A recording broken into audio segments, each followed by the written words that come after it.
मोरोबिन और टियानक्स 1 मेरे को इतना बड़ा नुकसान होने के बाद ली फैंग के लिए बदला लेने की कोई योजना न बनाना नामुमकिन है। हालांकि जुवानटियन संप्रदाय के कानूनी राजाओं में से एक मोरोबिन के पास रहस्यमयी क्षमताएं हैं। वह वानक्सियन गठबंधन मुख्यालय में ऐसे घुसपैठ कर सकता है मानो किसी निर्जन भूमि में प्रवेश कर रहा हो। हालांकि बाद में स्पष्ट परिस्थितियों में छिपे हुए क्षेत्र में उसकी मृत्यु हो गई। ली फैंग को फिलहाल इस बात का पूरा भरोसा नहीं है कि वह उसे पूरी तरह से वश में कर सकता है। मौलिक रूप से परस्पर विरोधी हितों के बिना ली फैंग का वर्तमान में इस जीवन में उसे उकसाने का कोई इरादा नहीं है। शायद मैं गुप्त रूप से जान सकूं कि वांशियान गठबंधन जुआनटियान संप्रदाय के इस कानून राजा के साथ कैसे व्यवहार करता है।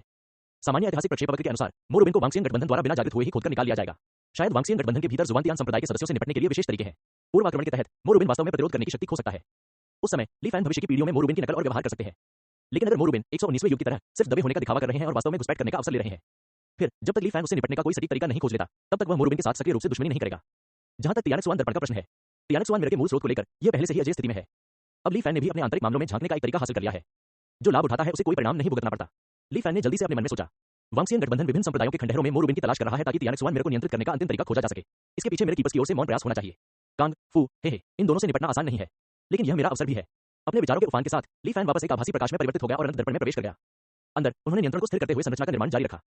गुप्त कक्ष में सुन लुआन के लौटने की प्रतीक्षा करते हुए उन्होंने अनंत दर्पण में शेष अमर स्तर की संरचनाओं के निशानों का अध्ययन करने का अवसर भी लिया। डाकी शेंगजिंग इस अवधि के दौरान वांग शुबानबा ने पूरे शुबानहुआंग क्षेत्र में अथक यात्रा की। यिन शांग्रेन के अलावा ली पिंग द्वारा चुने गए जुबानहुआंग सितारे जैसे कि पिता और पुत्र ओह दाओजी और ज़िमेन यू सभी को पवित्र सम्राट की शिक्षाओं के बहाने वांग जुबानबा ने राजी कर लिया और उन्हें दकीशेंग राजवंश में लाया गया।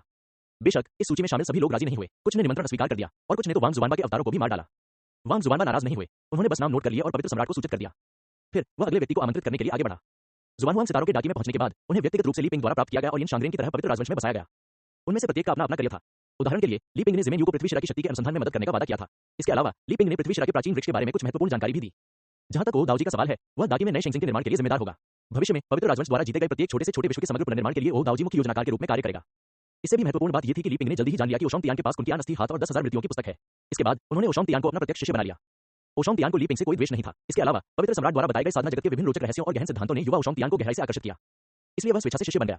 जीवन में लोग प्रसिद्धि, लाभ और हृदय की संतुष्टि चाहते हैं, और ली पिंग उनकी सभी इच्छाओं को पूरा कर सकता था। जिन लोगों को बुलाया नहीं जा सका, उनका भाग्य ली पिंग के दिमाग में पहले से ही तय हो चुका था। पवित्र सम्राट की सीट के नीचे यिन शांग्रेन के भूमिगत गुप्त कक्ष से भी अधिक गहरा मॉनिटरिंग हेवन ब्यूरो नामक दाकी शेंग राजवंश की गुप्त खुफिया एजेंसी धीरे धीरे स्थापित हो गई है।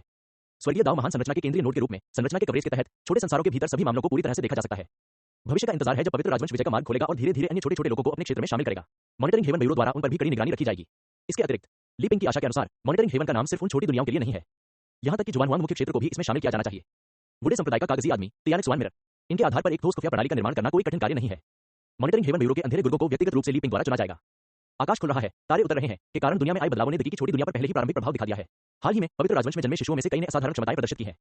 पवित्र चिकित्सा संस्थान हर जगह फैला हुआ है और जैसे ही बच्चे पैदा होते हैं, ली पिंग तुरंत उनकी शारीरिक स्थिति को समझ लेता है। छोटी उम्र से ही वे ली पिंग के निजी प्रशिक्षण से गुजरेंगे। बड़े होने पर वे या तो मॉनिटरिंग हेवन ब्यूरो में जाएंगे या इन शांग्रेन की नई विधि व्युत्पत्ति योजना में भाग लेंगे। प्रत्येक संसाधन का अधिकतम उपयोग करना, चाहे वह प्रतिभा हो या साम्राज्य का विकास, सब में समय लगता है। पवित्र राजवंश का विकास असाधारण गति से आगे बढ़ रहा है, लेकिन वर्तमान में पवित्र राजवंश में सबसे अधिक ध्यान खींचने वाली घटना एक भव्य प्रतियोगिता है, मछली पकड़ने की प्रतियोगिता।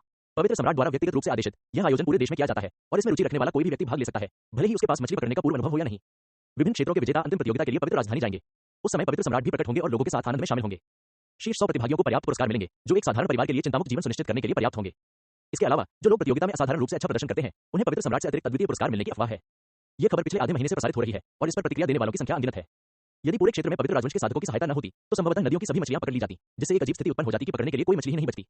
आम नागरिकों के अलावा पवित्र सम्राट के शिष्य भी प्रतियोगिता में भाग लेंगे। इससे निस्संदेह लोगों का उत्साह और बढ़ गया है। जैसा कि सर्वविदित है, पवित्र सम्राट ने सार्वजनिक रूप से बार-बार कहा है कि वर्तमान में उनकी कोई संतान नहीं है और भविष्य में भी उनकी कोई संतान नहीं होगी। पवित्र सम्राट का कोई उत्तराधिकारी नहीं है, उनके शिष्य निस्संदेह पवित्र राजवंश के उत्तराधिकारी हैं। यदि कोई मछली पकड़ने की प्रतियोगिता में पवित्र सम्राट की नजर में आ जाए और उसे सच्चा शिष्य मान लिया जाए, ड्रैगन गेट को पार करते हुए सफलता आपके हाथ में है। विभिन्न अफवाहों के प्रभाव में आज के दकी में मछली पकड़ने के लिए जनता का उत्साह कुछ हद तक कट्टर स्तर पर पहुंच गया है। यह पढ़ने और अभ्यास करने से भी अधिक महत्वपूर्ण है और ली पिंग स्वाभाविक रूप से सब कुछ देखता है। इसे छोड़ देने या इसे बढ़ावा देने का कारण स्वाभाविक रूप से कीमती मछली पकड़ने का तालाब है। यह कलाकृति जुबानहुआंग क्षेत्र से भी आगे निकल जाती है।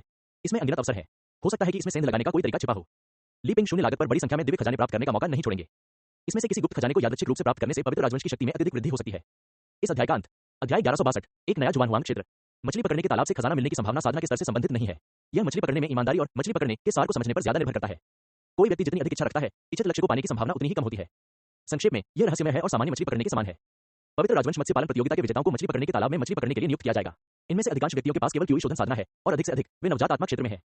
अपने सीमित ज्ञान और अनुभूति के साथ वे कभी कल्पना भी नहीं कर सकते कि यह प्रतीत होता है कि स्पष्ट तालाब वास्तव में एक अमर स्तर का अस्तित्व है और यहां तक कि विश्व स्तरीय खजाने भी पैदा कर सकता है। वे जो भी इकट्ठा करेंगे, उसे स्वाभाविक रूप से महान पवित्र सम्राट का इनाम माना जाएगा। इस बात की चिंता करने की कोई जरूरत नहीं है कि 119वीं पीढ़ी से पहले कोई वरिष्ठ के पदचिह्नों पर चलकर मछली पकड़ने का सार समझने की कोशिश करेगा और बदले में पकड़ा जाएगा। कुछ ही खजानों को छोड़कर जो ली पिंग की रुचि जगा सकते हैं, बाकी सब मछुआरों को इस्तेमाल करने के लिए दे दिए जाएंगे। हो सकता है कि वह उन्हें विकसित करने पर भी ध्यान केंद्रित करें। इस जीवन में मुझे यह देखने दो कि क्या इस मछली पकड़ने के तालाब में खजाने सचमुच अनंत हैं और क्या स्वर्ग की रचनाएं जुबानहुआंग क्षेत्र को पार कर सकती हैं। पवित्र राजधानी में हजारों मछुआरों को देखकर ली पिंग को ऐसा लग रहा था जैसे तारों वाले आकाश से अनगिनत खजाने पवित्र राजवंश की ओर उड़ रहे हों। जब पवित्र राजवंश मछली पकड़ने की प्रतियोगिता घनी और बड़े पैमाने पर आयोजित की जा रही थी, योंगिन प्रांत की उत्तर पश्चिमी सीमा पर एक उजाड़ छोटा पहाड़ था। पहाड़ की चोटी पर एक जीर्ण शीर्ण मंदिर के अंदर झोंक शेमतोंग, जो मछली पकड़ने वाली छड़ी लेकर घूम रहा था, लेकिन खाली हाथ लौट आया, उसे अचानक थकान महसूस हुई। जब वह ताओवादी ल्यूली को बुलाने ही वाला था कि उसे पता चला कि वह भी गहरी नींद में सो गई है। झोंक शेमतोंग मुस्कुराया, छोटे मंदिर की सुरक्षात्मक व्यवस्था की जांच की ताकि यह सुनिश्चित हो सके कि कोई समस्या तो नहीं है, और फिर आलस्य से एक आराम कुर्सी पर झपकी ले ली। अज्ञात समय के बाद जब वह अचानक जागा तो उसने स्वयं को एक अंधेरे और अज्ञात स्थान पर पाया। सहज रूप से वह भंडारण रिंग से अपना अंतिम रक्षात्मक खजाना निकालना चाहता था, तभी उसने पाया कि उसे पूरी तरह से नंगा कर दिया गया था। उसे पता ही नहीं चला कि कब। झोंक शेमतोंग का चेहरा तमतमा गया। उसे पता था कि अब की बार उसका काम तमाम हो चुका है। दूसरा पक्ष बहुत निर्दयी था, उसे कोई मौका नहीं दे रहा था। लेकिन मैं अभी भी जीवित हूं, यह दर्शाता है कि दूसरे पक्ष का मेरा जीवन लेने का कोई इरादा नहीं है। सतह पर मैं केवल एक क्यूरी शोधन साधक हूं जो महान सीमा के कगार पर गरीबी और दुख में है। मेरे साथ व्यवहार करने के लिए इतनी परेशानी उठाना उचित नहीं है। तो क्या यह मछली पकड़ने के तालाब के लिए है? झोंक शेमतोंग के विचार तेजी से घूम गए। अचानक उसे एहसास हुआ, हालांकि वह कितना भी सोचे, उसे समझ नहीं आ रहा था कि इस खजाने की खबर लीक कैसे हुई। पुनः बिना किसी चेतावनी के। ठीक है, ल्यूली कहां है? इस छोटी सी गुड़िया के लिए जिसे उसने खुद मछली पकड़ने के तालाब से निकाला और रूपांतरित किया था, झोंक शेमतोंग उसे लगभग अपना ही परिवार मानता था। अब जब वह फंस गया था तो उसे अंदाजा था कि उसकी हालत शायद ठीक नहीं होगी। जैसे ही झोंक शेमतोंग अराजकता में था, एक ठंडी और भावहीन आवाज इस अंधेरे स्थान में गूंज उठी। 7 दिनों के भीतर फाउंडेशन स्थापना चरण तक पहुंचे, अन्यथा मौत। झोंक शेमतोंग से बातचीत करने के किसी इरादे के बिना केवल ये 2 वाक्य कहे गए और फिर चुप्पी छा गई। हालांकि उसके चारों ओर फैली भयावह और हत्या की तीव्र मंशा ने झोंक शेमतोंग को यह समझा दिया कि यह कोई परीक्षा नहीं थी। यदि वह सफलतापूर्वक आगे नहीं बढ़ पाया तो उसे सचमुच मार दिया जाएगा। मैं 50 साल से भी ज्यादा समय से क्यूरी के अंतिम चरण में फंसा हुआ हूं। ऊपरी तौर पर मैं बुढ़ापे की कगार पर खड़ा दिखता हूं और सफलता की कोई उम्मीद नहीं दिखती, लेकिन एक सामान्य व्यक्ति मुझसे ऐसी कोई मांग नहीं करेगा जब तक कि उसने अनुमान लगा लिया है कि मैं जीवन और मृत्यु रहस्य तकनीक का अभ्यास कर रहा हूं। जितना ज्यादा वह इस बारे में सोचता, उतना ही ज्यादा झोंक शेमतोंग को लगता कि पर्दे के पीछे का मास्टरमाइंड समझ से परे है। हालांकि वे पहले कभी मिले नहीं थे, पर सामने वाला उसके बारे में सब कुछ जानता था। ठीक उसी समय झोंक शेमतोंग अंतहीन भय में डूब गया था। एक अन्य अंधेरे स्थान में ताओवादी ल्यूली अभी भी आत्म संकट से अनजान लग रहा था। वह अभी भी गहरी नींद में सो रहा था। ली पिंग अचानक उसके सामने आ गया और चुपचाप देखता रहा। थोड़ी देर बाद ली पिंग ने शांति से कहा, दाओवादी भाई हुआ, कृपया खुद को प्रकट करें। अध्याय 1162, नया जुबानहुआंग क्षेत्र। चारों ओर सन्नाटा छा गया और कोई प्रतिक्रिया नहीं हुई। ली पिंग ने आंखें सिकुड़ते हुए कहा, क्या मुझे ये बात तीसरी बार कहने की जरूरत है? वानशिंग क्षेत्र, तियानलिन संप्रदाय के संप्रदाय गुरु। उनका स्वर हल्का था, लेकिन कुछ व्यक्तियों के लिए यह बिजली की तरह था। अंततः स्वयं को प्रकट करते हुए चमकदार सुनहरी रोशनी चमकी और ताओवादी ल्यूली के शरीर से एक आकृति उभरी। बहुआ दाओवादी ने ली पिंग को घूरते हुए पूछा, आप वास्तव में कौन है? अपने सामने खड़े इस व्यक्ति के बारे में बहुआ को पूरा यकीन था कि उसने उसे पहले कभी नहीं देखा था। फिर भी वह उसकी पहचान ठीक ठीक बता सकता था। एक क्षण में बहुआ के दिमाग में अनेक आकृतियां कौंध गईं, लेकिन कोई भी उनसे मेल नहीं खा सका। बस एक भटकता सितारा, उसी स्थिति में अपनी मातृभूमि खोते हुए। दोस्त, इसमें और गहराई में क्यों जाना? ली पिंग ने बेपरवाही से कहा, जिससे बहुआ ताओवादी की कल्पनाएं बेकाबू हो गईं। ऐसा लग रहा था जैसे वह अतीत के उन भयावह पलों में लौट गया हो जब एक के बाद एक विपत्तियां आ रही थीं। इससे भी महत्वपूर्ण बात यह है कि यह भविष्य है। अगले शब्दों ने बहुआ का ध्यान पूरी तरह से आकर्षित कर लिया। भविष्य। अब तारा सागर में डूबते हुए यह स्थान ही एकमात्र शुद्ध भूमि बची है। हालांकि वर्तमान जुबानहुआंग क्षेत्र अब पहले जैसा नहीं रहा। वर्षों से विभिन्न क्षेत्रों के टुकड़ों के निरंतर जोड़तोड़ और विलय के माध्यम से यह नया जुबानहुआंग क्षेत्र साधना जगत की विशिष्ट अवधारणा से बहुत आगे निकल गया है। ली पिंग का स्वर गहरा था। अगर दोस्तों ध्यान से खोजो तो तुम्हें पूर्व वानशिंग क्षेत्र के टुकड़े मिल सकते हैं। बहुआ का चेहरा बदल गया। तुम क्या कहना चाहते हो दोस्त? चूंकि जुबानहुआंग क्षेत्र ने विभिन्न क्षेत्रों के टुकड़ों को अपने में समाहित कर लिया है, तो नए जुबानहुआंग क्षेत्र में भी हमारे लिए जगह होनी चाहिए। अगर वे इसकी अनुमति नहीं देते हैं तो हमें खुद ही इसके लिए लड़ना होगा, ली पिंग ने गर्व से कहा। जुबानहुआंग क्षेत्र में स्थानीय ताकतें बहुत शक्तिशाली हैं। केवल एकजुट होकर ही हमें वह वापस पाने का मौका मिल सकता है जो हमारा है। वानशिंग दायरे के अलावा मुझे तियानजी दायरे से भी एक दोस्त मिल गया है। ली पिंग ने वाकपटुता से बात की। बहुआ दाओवादी ने विचारशीलता के संकेत दिखाए। यदि जुबानहुआंग क्षेत्र ने वास्तव में दिव्य मंडप का विरोध करने के लिए हमारी दुनिया से टुकड़ों को अवशोषित कर लिया है, तो यह स्थान वास्तव में मेरा नया घर माना जा सकता है। बहुआ के दिल में एक भावुकता उमड़ पड़ी। कई सालों तक बेमतलब भटकने के बाद उसे अचानक बसने के लिए एक नई जगह मिल गई, एक ऐसी भावना जिसे दबाना मुश्किल था। लेकिन जुबानहुआंग क्षेत्र के साधकों से निपटना आसान नहीं है। विचार करने के बाद बहुआ ताओवादी अभी भी झिझक रही थी। उसे धुंधला सा याद आया कि उस समय एक अकेला अमर उन्हें विभिन्न क्षेत्रों से बचे हुए लोगों को रोक रहा था। हालांकि अब हालात बदल चुके थे और अमर गायब हो चुका था। एक नया ताओवादी ली उभर आया था। क्या ये बाहरी लोग सचमुच उसके विरुद्ध अच्छा परिणाम ला सकते हैं? इस अध्याय का अंत। अध्याय 1163, 3 शब्द अमरता को रोकते हैं। ली पिंग ने बहुआ की चिंताओं को महसूस किया और गहरी आवाज में कहा, अमर गठबंधन के 5 बुजुर्ग वास्तव में शक्तिशाली हैं, लेकिन हम जुबानहुआंग क्षेत्र में उनके शासन से असंतुष्ट अकेले नहीं हैं। प्रत्येक छोटी दुनिया में छिपी विभिन्न शक्तियों को छोड़कर अमर गठबंधन के भीतर भयावह इरादों वाले अनगिनत व्यक्ति हैं। ली पिंग ने अपना हाथ हिलाया और बहुआ दाओवादी के सामने रिश्तों का एक विशाल नेटवर्क सामने आ गया। बहुआ दाओवादी ने गौर से देखा। हर चेहरा अमर गठबंधन के विभिन्न संगठनों का सदस्य था। न सिर्फ नाम और रूप रंग, बल्कि उनके जीवन, व्यक्तित्व, भर्ती की संभावना और भविष्य के व्यवहार की भविष्यवाणियों की विस्तृत जानकारी भी सब कुछ बारीकी से सूचीबद्ध था। उनमें विशेष रूप से चिन्हित व्यक्ति अमर गठबंधन के भीतर अस्थिर तत्व शामिल थे, जो दलबदल के लिए प्रवृत्त थे। इन पाठों और चित्रों को देखकर बहुआ दाओवादियों के लिए अमर गठबंधन अब सिर्फ 3 खोखले शब्द नहीं रह गया था। इसने तुरंत ही एक जीवन छवि ग्रहण कर ली थी। जैसे ही बहुआ दाओवादी ने पढ़ना जारी रखा, ली पिंग ने फिर से हाथ हिलाया और प्रदर्शन अमर गठबंधन की जानकारी से हटकर जुबानहुआंग क्षेत्र के विभिन्न छोटे-छोटे संसारों के विवरण में बदल गया। शक्तिशाली संसार जो सहयोग कर सकते थे, कम शक्तिशाली संसार लेकिन जिनके पास उत्पादन आधार के रूप में विजय के लिए उपयुक्त प्रचुर संसाधन थे, और यहां तक कि बेहद खतरनाक संसार भी जिनसे संपर्क करना उचित नहीं था। बहुआ दाओवादी के समक्ष जुबानहुआंग क्षेत्र के छिपे हुए पहलुओं का एक विहंगम दृश्य सामने आया। बहुआ दाओवादी को जहां एक और आश्चर्य हुआ, वहीं दूसरी ओर उसके मन में लाचारी का भाव भी उमड़ आया। पवित्र राजवंश के इतने सारे रहस्यों को जानने के बाद उसे लगा कि उसके पास इसमें शामिल होने के अलावा कोई विकल्प नहीं है। जहां तक मुखौटे को फाड़ने और दूसरे के खिलाफ लड़ने की बात है। हालांकि बहुआ दाओवादी अपनी मूल दुनिया में एक दीर्घायु क्षेत्र का अस्तित्व था, फिर भी इस अनाम पवित्र सम्राट का सामना करते हुए उसे पूर्ण आश्वासन नहीं था। यहां तक कि जब वह अनजाने में भी शत्रुतापूर्ण विचार मन में लाती, तो किसी आसन विपत्ति का सहज आभास उसके मन में उठ जाता। ऐसा पहले कभी नहीं हुआ था। यहां तक कि जब उसे मछली पकड़ने वाले तालाब ने पकड़ लिया था, तब भी उसे इस तरह का संकट महसूस नहीं हुआ था। इसलिए जब ली पिंग ने शांतिपूर्वक पवित्र राजवंश में शामिल होने का निमंत्रण दिया, तो बहुआ दाओवादी ने संकोच नहीं किया और सहमति व्यक्त की। ली पिंग खिलखिलाकर हंसे, बहुत अच्छा, बहुआ दाओवादी की सहायता से हमारी सफलता की संभावना बढ़ जाती है। अब एक ऐसा मामला है जिसके लिए ताओवादी की मदद की जरूरत है। बहुआ के शामिल होते ही ली पिंग उसे काम सौंपने के लिए बेताब हो गया। मानचित्र का लघुचित्र अचानक सिकुड़ गया तथा 5 वलयों वाली एक परस्पर जुड़ी हुई छोटी दुनिया पर केंद्रित हो गया। ये 5 तत्वों वाला महान दिव्य क्षेत्र, मैं इसे इस मछली पकड़ने की प्रतियोगिता का अंतिम पुरस्कार बनाना चाहता हूं। हालांकि यह वर्तमान में अमर गठबंधन के स्वर्गीय आत्मा प्रांत के अधिकार क्षेत्र में स्थित है। सीमा पर अमर गठबंधन और पांचों बड़ों दोनों का ध्यान आकर्षित करना आसान है। इसलिए ली पिंग ने ईमानदारी से कहा, मुझे ताओवादियों को परेशान करना होगा ताकि वे इसे हमारे महान जागृति के आसपास ले जा सकें। पहले तो बाइहुआ ताओवादी ने सोचा कि यह एक साधारण महान दिव्य क्षेत्र है और उसे इसकी ज्यादा परवाह नहीं थी, लेकिन जब ली पिंग ने पंचतत्वों वाले महान दिव्य क्षेत्र के बारे में विस्तृत जानकारी दी तो बाइहुआ का सुनहरा शरीर बेकाबू होकर झूम उठा। ये पांचों आपस में जुड़े हुए महान दिव्य लोग बहुत विशाल थे। अपनी शक्ति के बल पर वह उन्हें बड़ी मुश्किल से एक जगह से दूसरी जगह ले जा पाती थी। हालांकि बाद में उसे निश्चित रूप से बहुत थकान होती। क्या दूसरा पक्ष उसकी कमजोरी का फायदा उठाकर उसके खिलाफ साजिश रच सकता है? इस समय ली पिंग मुस्कुराया, मैं वास्तव में बंधा हुआ हूं, इसलिए मुझे इसके लिए ताओवादी को परेशान करना होगा। अगर मैं वास्तव में ताओवादियों से निपटना चाहता तो शायद मुझे किसी षड्यंत्र की आवश्यकता नहीं होती। ली पिंग के स्वर में कोई उतार चढ़ाव नहीं दिखा, मानो वह एक साधारण तथ्य बता रहा हो। ली पिंग के शब्दों के साथ कई पत्थर से बनी कठपुतलियां चुपचाप शून्य में प्रकट हुईं, जो स्पष्ट रूप से बाइहुआ ताओवादी को घेर रही थीं। इन कठपुतलियों की ताकत तो कुछ खास नहीं थी, लेकिन उनसे निकलने वाले उतार चढ़ाव से बहुआ को परिचित और भयभीत दोनों महसूस हुए। एक चमकती हुई रोशनी ने बाइहुआ के मन को रोशन कर दिया और उसे तुरंत अपनी यादों में इस परिचितता का स्रोत मिल गया। यह बहुत समय पहले की बात है, जब भयानक विपत्तियां आई थीं और अनगिनत साधना जगतों को नष्ट कर दिया था। क्या तुम पागल हो? बाइहुआ ताओवादी चीखने से खुद को नहीं रोक सकी और उसका शरीर सहज रूप से और तेजी से उन पत्थर की कठपुतलियों से दूर चला गया। तुम आग से खेल रहे हो। दुनिया को तबाह करने वाली विपत्ति की शक्ति ऐसी चीज नहीं है जिसे हम नियंत्रित कर सकें। अगर तुम सावधान नहीं रहे तो हमारा आखिरी आश्रय जुवानहुआंग क्षेत्र तुम्हारे द्वारा नष्ट कर दिया जाएगा। बाइहुआ ताओवादी कांप उठा, हैरान और क्रोधित। उसने कभी सोचा भी नहीं था कि यह तथाकथित सह्याद्री पूरी तरह से पागल निकलेगा। कोई आश्चर्य नहीं कि उसे पहले से ही उसे एक अवर्णनीय संकट का एहसास हो रहा था। बाइहुआ ताओवादियों के आरोपों का सामना करते हुए ली पिंग उदासीन रहे। उन्होंने व्यंग्यात्मक लहजे में और ठंडे स्वर में कहा, विश्व विनाश की विपत्ति केवल अस्थायी रूप से गायब हुई है। कौन गारंटी दे सकता है कि यह भविष्य में फिर से प्रकट नहीं होगी? भले ही हम अमर दफन से बचने के लिए भाग्यशाली हों, लेकिन बाद में अन्य विपत्तियों का सामना करने के बारे में क्या? आंखें मूंद कर भागने से विनाश निश्चित रूप से होगा। केवल सक्रिय रूप से अध्ययन करके और उनकी शक्ति में महारत हासिल करके ही हम वास्तव में स्वतंत्रता प्राप्त कर सकते हैं। ली पिंग का स्वर दृढ़ और कुछ हद तक कट्टर भी था। उसने पुनः अपना हाथ हिलाया और उसके बगल में 3 अत्यंत जटिल किंतु पवित्र प्रतीक प्रकट हुए। वे लगातार ली पिंग के चारों ओर घूमते रहे। उनमें कोई वास्तविक शक्ति निहित नहीं थी, वे केवल आकृतियां थीं, लेकिन चित्रित आकृतियों ने दीर्घायु क्षेत्र के साधक बाइहुआ ताओवादी को सहरण पैदा कर दी। जहां तक इन 3 रहस्यमय प्रतीकों से घिरे हुए चेहरे विहीन पवित्र सम्राट ली पिंग का प्रश्न है, तो उनमें पवित्रता और राक्षसी आकर्षण का मिश्रण झलकता था। यह बहुत डराने वाला था, जिससे लोग सीधे उसकी ओर देखने से कतराने लगे। हे, ये 3 सच्चे अमर मोहर चिन्ह मुझे शून्य से बड़ी कीमत पर मिले हैं। क्या ताओवादी इन्हें देखना चाहेंगे? ली पिंग की आवाज गरज उठी, धुंधले अंतरिक्ष में गूंज उठी। बाइहुआ ताओवादी ने दाओ टोंग ल्यूली के जागने के संकेत महसूस किए और जल्दी से उसे गहरी नींद में वापस लाने के लिए एक जादू किया। जहां तक उसकी बात है, तो उसने वास्तव में उन 3 सच्चे अमर सील पात्रों को सीधे देखने की हिम्मत नहीं की। वास्तव में सच्चे अमर मोहर पात्रों में असीम शक्ति निहित थी। हालांकि क्या ऐसी दिव्य शक्ति वास्तव में उन जैसे साधकों द्वारा नियंत्रित की जा सकती थी, जो अमरता तक नहीं पहुंचे थे? उन्होंने स्वयं अनेक साधकों को इस शक्ति के प्रभाव में नष्ट होते देखा था, जिनमें स्वयं उनके जैसे दीर्घायु क्षेत्र के अस्तित्व भी शामिल थे। उनके विचार में सच्चे अमर सील पात्रों का अध्ययन करना एक बच्चे द्वारा विश्व विनाशकारी हथियार चलाने के समान था। थोड़ी सी भी दुर्घटना न केवल तत्काल मृत्यु का कारण बनेगी, बल्कि उसके साथ पूरी दुनिया भी नीचे गिर जाएगी। जाहिर है, उसके पास जीने के लिए अभी कई साल बाकी थे। वह ऐसे चरम कदम क्यों उठाएगी? इस अध्याय का अंत। अध्याय 1164, अकेले ही स्वर्ग और पृथ्वी को उलट देना। बाइहुआ ताओइस्ट ने अपना सिर दूसरी ओर घुमा लिया, कांप रही थी और जवाब देने से डर रही थी। ली पिंग ने कुछ देर इंतजार किया, लेकिन बाइहुआ के फैसले में कोई बदलाव नहीं आया। उसने हल्की सी आह भरी और अपने पास रखे 3 सच्चे अमर मोहर चिन्हों को वापस खींच लिया। ठीक है, अगर ताओवादी तैयार नहीं है तो मैं जिद नहीं करूंगा। आखिरकार सच्चे अमरों की शक्ति का इस्तेमाल करना हर किसी के बस की बात नहीं है। पंचतत्व महान अमर क्षेत्र को स्थानांतरित करने के मामले में क्या ताओवादियों के लिए कोई कठिनाई है? ली पिंग ने मुख्य विषय पर लौटते हुए पूछा। अपने चारों ओर भयावह आभा के लुप्त होने का एहसास करते हुए बाइहुआ ताओइस्ट कुछ समय के लिए अपने आतंक से उबर गई। पवित्र सम्राट ली पिंग का प्रश्नवाचक स्वर पहले से थोड़ा अलग था। बाइहुआ जानती थी कि अगर उसने फिर से मना किया तो वह इस पागल को सचमुच नाराज कर देगी। वह अनिच्छा से ही मान सकती थी। दाऊवादी, कृपया जितनी जल्दी हो सके प्रस्थान करें। वैसे चूंकि आप गंतव्य से अपरिचित हैं, सुरक्षा के लिए मैं आपके साथ एक शिष्य भेजूंगा, ली पिंग ने लापरवाही से कहा। जब बाइहुआ ताओवादी ने शिष्य ली पिंग को देखा तो उसके सिर में झुंझुनी होने लगी और उसका शरीर एक बार फिर से कांप उठा। यह क्या है? हालांकि बाइहुआ के पास असाधारण ज्ञान था और उसने विभिन्न लोगों का विनाश देखा था, फिर भी उसे यह स्वीकार करना मुश्किल लग रहा था। वह शरीर जो देखने में एक साधारण इंसान जैसा लगता था, असल में अनगिनत अज्ञात कीड़ों से बना था जो लगातार छटपटा रहे थे। इनमें से हर कीड़ा अपने विचारों वाला एक व्यक्ति था, जो एक सामूहिक इकाई का निर्माण करता था जिसे मानव कहा जाता था। बाइहुआ ताओवादी के सिर में झुंझुनी इसलिए नहीं हुई क्योंकि वह उन अनगिनत और बदसूरत कीड़ों से डर गई थी, बल्कि उसके शरीर की सहज प्रतिक्रिया के कारण ऐसा हुआ था। ऐसा प्रतीत होता है कि इन कीड़ों के शरीर पर प्राकृतिक उत्कीर्णन है, जो पूरी तरह से ऊर्जा से बना है। दीर्घायु लोक में रहते हुए भी, हालांकि उसके और इन कीड़ों के बीच कुछ दूरी थी, फिर भी बाइहुआ को अपने शरीर में अचानक बेचैनी और बेचैनी का एहसास हुआ। यह उसे लगातार इस कीट पुरुष से दूर रहने की चेतावनी दे रहा था। आप उसे दाओ ये कह सकते हैं, ली पिंग ने उसके प्रश्न का सीधे उत्तर दिए बिना कहा। चिंता मत करो, भले ही दाओ ये की ताकत थोड़ी कम है, फिर भी उसके पास कुछ अनोखी क्षमताएं हैं। उसकी मदद से 5 तत्वों वाले महान अमर क्षेत्र में जाना दाओवादियों के लिए बहुत आसान हो जाएगा। ये देखकर बाइहुआ दाओवादियों के पास अनिच्छा से सिर हिलाने के अलावा कोई चारा नहीं था।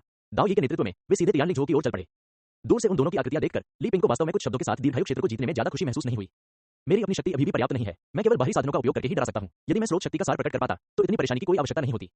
दाओ ये असंख्य जानवरों के क्रिस्टल में संरक्षित विशेष प्रकारों में से एक था। समूह का चाहे कितना भी विस्तार हो जाए, वे हमेशा एक एकीकृत समूह चेतना बनाए रख सकते थे। इससे भी महत्वपूर्ण बात यह थी कि दाओ ये केवल आध्यात्मिक ऊर्जा का उत्पादन ही नहीं कर रहा था, वह आध्यात्मिक ऊर्जा के भीतर निवास करने में सक्षम प्रतीत होता था। उसका उपयोग स्वयं को पुनरुत्पादित करने और धीरे-धीरे स्वयं को आध्यात्मिक ऊर्जा सदृश अस्तित्व में रूपांतरित करने के लिए कर रहा था।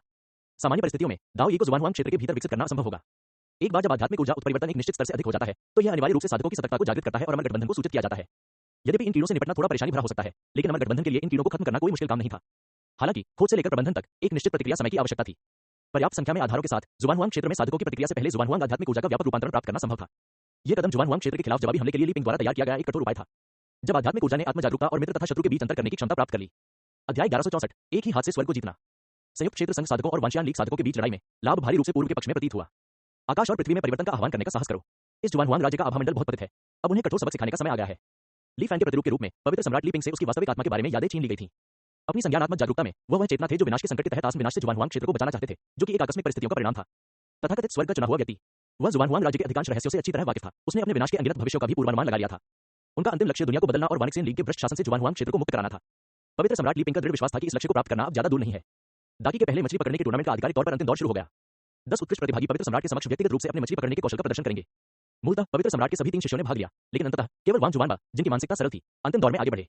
इससे निस्संदेह प्रतियोगिता की निष्पक्षता पर बल मिला। एक गोलाकार प्रकाश द्वार से गुजरते हुए कुछ क्षण चक्कर आने के बाद 10 प्रतिभागी एक साधारण बगीचे में पहुंचे। महान चेहरा विहीन पवित्र सम्राट कुछ ही दूरी पर बैठा था, अपनी आंखें बंद करके मछली पकड़ रहा था। 10 लोगों में से ज्यादातर लोग पवित्र सम्राट का चेहरा पहली बार देख रहे थे। उन्होंने उन्हें परेशान करने की हिम्मत नहीं की और सिर झुकाए उत्सुकता से इंतजार करने लगे। काफी देर के बाद पवित्र सम्राट ने अचानक अपनी मछली पकड़ने वाली छड़ी निकाली। सभी को आश्चर्य हुआ जब तालाब से जो निकाला गया वह मछली नहीं बल्कि एक सफेद प्रकाश समूह था। प्रकाश पुंज को सहजता से एक ओर रखते हुए पवित्र सम्राट ने 10 उत्कृष्ट मछुआरों की ओर देखा और उन्हें प्रतियोगिता के नियम समझाए। इस तालाब में मैंने अनगिनत खजाने रखे हैं। एक व्यक्ति, एक मछली पकड़ने वाली छड़ी, एक मौका। आप जितने उच्च गुणवत्ता वाले खजाने निकालेंगे, आपका प्रदर्शन उतना ही बेहतर होगा। भाषण ने सभी को उत्साहित कर दिया, क्योंकि पवित्र सम्राट ने वादा किया था कि चाहे उनकी रैंकिंग कुछ भी हो, जो भी खजाना वे निकालेंगे वह उनका ही होगा। प्रतिभागियों की उत्सुकता भरी प्रतीक्षा के बीच पवित्र सम्राट के शिष्य के रूप में वांग जुआनबा ने पहला शॉट लिया। इससे पहले वांग जुआनबा कभी मछली पकड़ने के तालाब पर नहीं गए थे। काफी देर तक वहां स्तब्ध बैठे रहने के बाद अंततः उसने अपनी मछली पकड़ने वाली छड़ी निकाली। अंत में उसके हाथ में कुछ भी नहीं था, एक खाली छड़ी। इससे वांग जुआनबा काफी निराश हो गए। यह दृश्य देखकर बाकी कुछ लोग बहुत हैरान हुए। उन्हें समझ आ गया कि पवित्र सम्राट की मछली पकड़ने की परीक्षा किसी भी तरह से साधारण मछली पकड़ने जैसी नहीं थी। वे सभी घबरा गए और गंभीर हो गए। जैसे ही वे बारी बारी से मछली पकड़ने के तालाब के पास पहुंचे, अंत में एक बैंगनी, 3 नीले और 5 सफेद प्रकाश समूहों को सफलतापूर्वक बाहर निकाल लिया गया। अध्याय 1165 लापरवाह शापन की रात। जांच के बाद ली पिंग ने पुष्टि की कि ये प्रकाश समूह उनके लिए विशेष रूप से उपयोगी नहीं थे। इसके बाद उन्होंने गंभीरतापूर्वक प्रकाश समूहों को मछुआरों को लौटा दिया, जिन्हें सावधानीपूर्वक चुना गया था। पहले प्रयास में कोई खास परिणाम नहीं मिले, लेकिन ली पिंग को इसकी कोई चिंता नहीं थी। मछली पकड़ने की प्रतियोगिता जल्दबाजी में आयोजित की गई थी और विजेता मछली पकड़ने की कला में अनुभवी लोग थे। उनकी सफलता अंतर्दृष्टि या प्रतिभा से ज्यादा अनुभव के कारण थी। उनके उदाहरण से लोगों में बहुत उत्साह पैदा होना चाहिए। मेरा मानना है कि दूसरा और तीसरा मछली पकड़ने का टूर्नामेंट कुछ आश्चर्यजनक परिणाम लेकर आएगा। विजेताओं को प्रकाश गेंदों की सावधानीपूर्वक जांच करते देख ली पिंग ने थोड़ा सिर हिलाया, टुकड़ों में बिखर गया और गायब हो गया। जुआनहुआंग क्षेत्र में जहां वह पवित्र क्यूई के निरंतर समर्थन पर निर्भर नहीं रह सकता था, ली पिंग देश के भाग्य के बिना साधारण दाव फ्यूजन के बराबर भी नहीं हो सकता था। जल्दी लौटना ही बेहतर था। यदि कीमती मछली पकड़ने का तालाब हिल सकता, तो वह व्यक्तिगत रूप से यहां आने का जोखिम नहीं उठाते। अभी भी पर्याप्त संख्या में लोग नहीं है। विश्वसनीय और शक्तिशाली अधीनस्थ बहुत दुर्लभ है। ली पिंग ने धीरे से आह भरी, फिर समाधान पर विचार किया। तियांग प्रांत, सूर्य परिवार का गुप्त कक्ष। पिछली बार सन लुआन को गए हुए 1 महीने से अधिक समय हो गया था। सामान्य रीति से सुन लुआन को बहुत पहले ही लौटकर अनंत दर्पण को ताजा खून पिला देना चाहिए था, लेकिन किसी कारणवश वह इस बार वापस नहीं लौटा।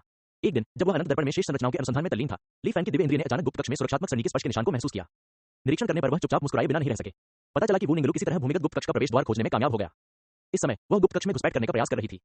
यद्यपि उसने अपनी आभा को छिपाने के लिए गुप्त तकनीकों का इस्तेमाल किया, लेकिन वह ली फैन की दिव्य आंखों से बच नहीं सकी। दिव्य भावना चुपचाप अनंत दर्पण से बाहर उड़ गई, हल्के से इशारा करते हुए। गुप्त कक्ष में सुरक्षा व्यवस्था तुरंत बदल गई। अचानक मजबूत हुई सेना ने वू निंगलू पर बेरहमी से वार किया। उसके चेहरे के भाव बदल गए। उसे एहसास हुआ कि उसकी पोल खुल गई है। रुकने का साहस न कर पाने के कारण वह एक काली रोशनी में बदल गई और भाग गई। ली फान ने ध्यान से देखा। चारों ओर चक्कर लगाने के बाद वू निंगलू ने एक निर्जन जगह पर अपना भेष उतार दिया। फिर वह करती हुई अपने कमरे में वापस चली गई।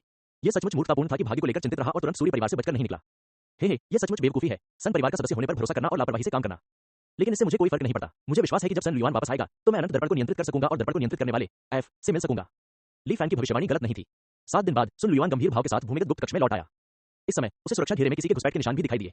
उसका चेहरा थोड़ा बदल गया। सन लुआन ने अनिश्चित भाव से कुछ भी न बताने का फैसला किया। इसके बजाय उसने सबसे पहले काले शीशे के सामने खून का एक ढेर रख दिया।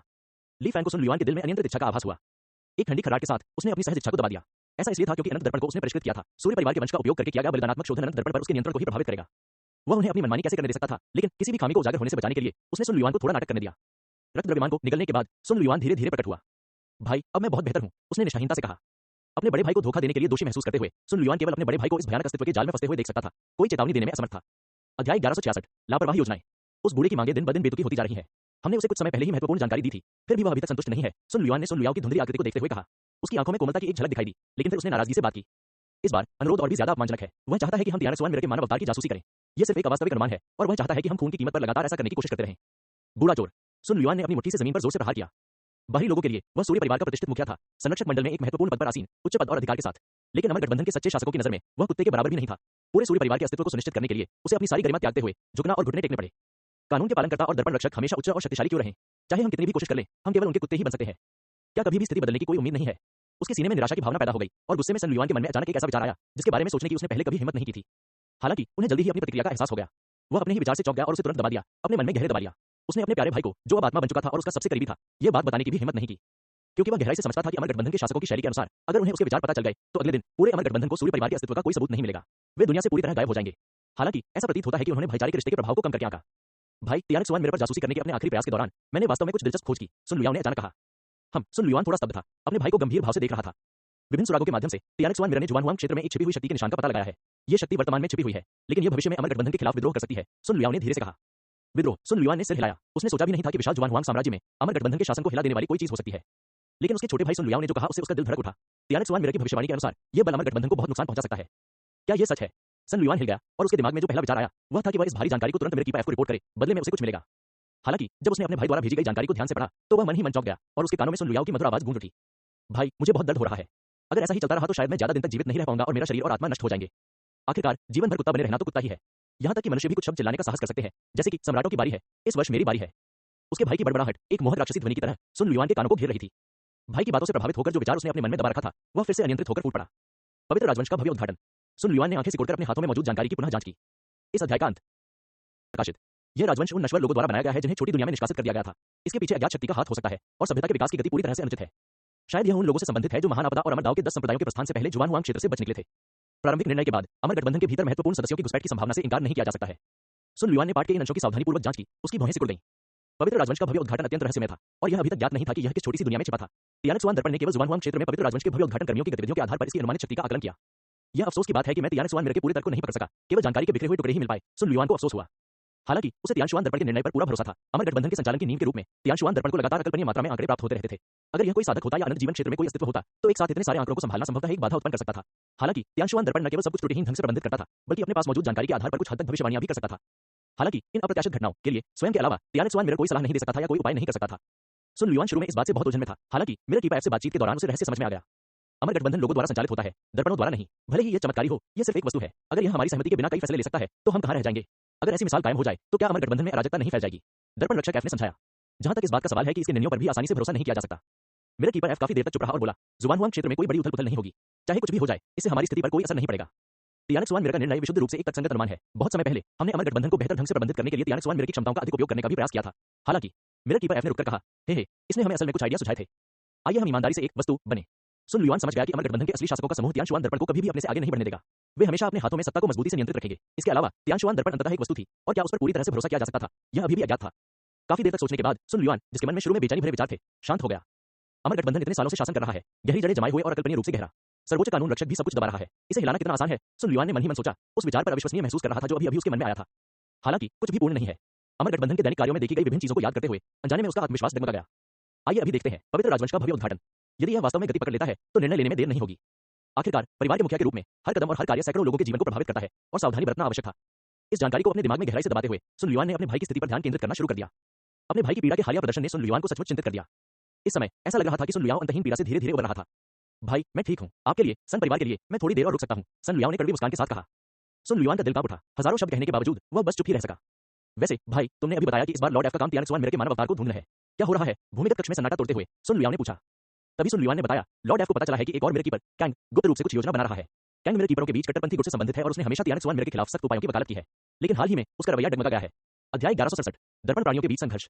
लॉर्ड एफ ने अनुमान लगाया कि कैंग की असामान्यता तियानक्सुआन मिरर के मानव अवतार से संबंधित हो सकती है। सुन लुयाओ थोड़ा हैरान हुआ। यह कैसे तय हुआ? सुन लुयान ने सिर हिलाया। पता नहीं, शायद लॉर्ड एफ को कुछ पता है और उन्होंने मुझे समझाया नहीं है। हालांकि यह सिर्फ आधारहीन अटकलें हैं, लेकिन चूंकि उन्होंने आदेश दे दिया है, हमें अभी भी इसे पूरा करना है। सौभाग्य से वह ये भी जानते हैं कि यह मामला अत्यंत कठिन है और इसमें बहुत अधिक मांग नहीं है। सुन लुयान ने ठंडी सांस ली। फिर उसने सुन लुयाओ की ओर देखा। बस तुम्हें फिर से मुश्किलें झेलनी पड़ेंगी। सुन लुयाओ ने कोई जवाब नहीं दिया।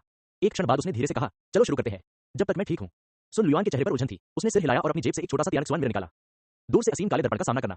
भूमिगत कक्ष में एक अदृश्य सी स्थिति तुरंत छा गई, मानो दो दर्पणों ने एक मार्ग बना दिया हो। अनगिनत रोशनियां और परछाइयां एक धुंधली हरी रोशनी में घुल मिल गईं। मार्ग के साथ बहते हुए उस असीम काले दर्पण में समा गईं। सुन लुयाओ की धुंधली आकृति धीरे धीरे अस्थिर होने लगी। उसने तियानक्सुआन दर्पण को अपनी आंखों में बेकाबू लालच से देखा। हालांकि एक पल में ही उसने इस लालच को बलपूर्वक दबा दिया। जैसे जैसे चेहरे के भाव बदलते रहे, छोटे तियानक्सुआन दर्पण द्वारा अधिक से अधिक जानकारी अवशोषित होती गई। सुन लुयान थोड़ा घबराया हुआ था। वह हर समय मैदान में हो रहे बदलावों पर नजर रख रहा था। जब समय पहले जैसा ही लगने लगा तो उसने छोटे तियानक्सुआन दर्पण को दूर रखने की योजना बनाई। भाई, एक मिनट रुको। सुन लुयान हिचकिचाया, क्योंकि तियानक्सुआन दर्पण की जांच में जितना ज्यादा समय लगाया जाएगा, खोजे जाने की संभावना उतनी ही ज्यादा होगी। एक लंबा सत्र कई प्रयासों जितना सुरक्षित नहीं था। हालांकि अगले ही पल सुन लुयाओ के शब्दों ने उसे सहर में डाल दिया। मानव अवतार अस्तित्व में है। भाई, मुझे थोड़ा और समय दो, मुझे कुछ सुराग मिल गए हैं। अप्रत्याशित रूप से इस बार सब कुछ इतनी आसानी से हो गया कि सुन लुयान खुशी से फूले नहीं समा रहे थे। हालांकि फिर उसने सोचा कि शायद उसके भाई ने अधिक आध्यात्मिक ऊर्जा प्राप्त करने के लिए यह बहाना गढ़ा है।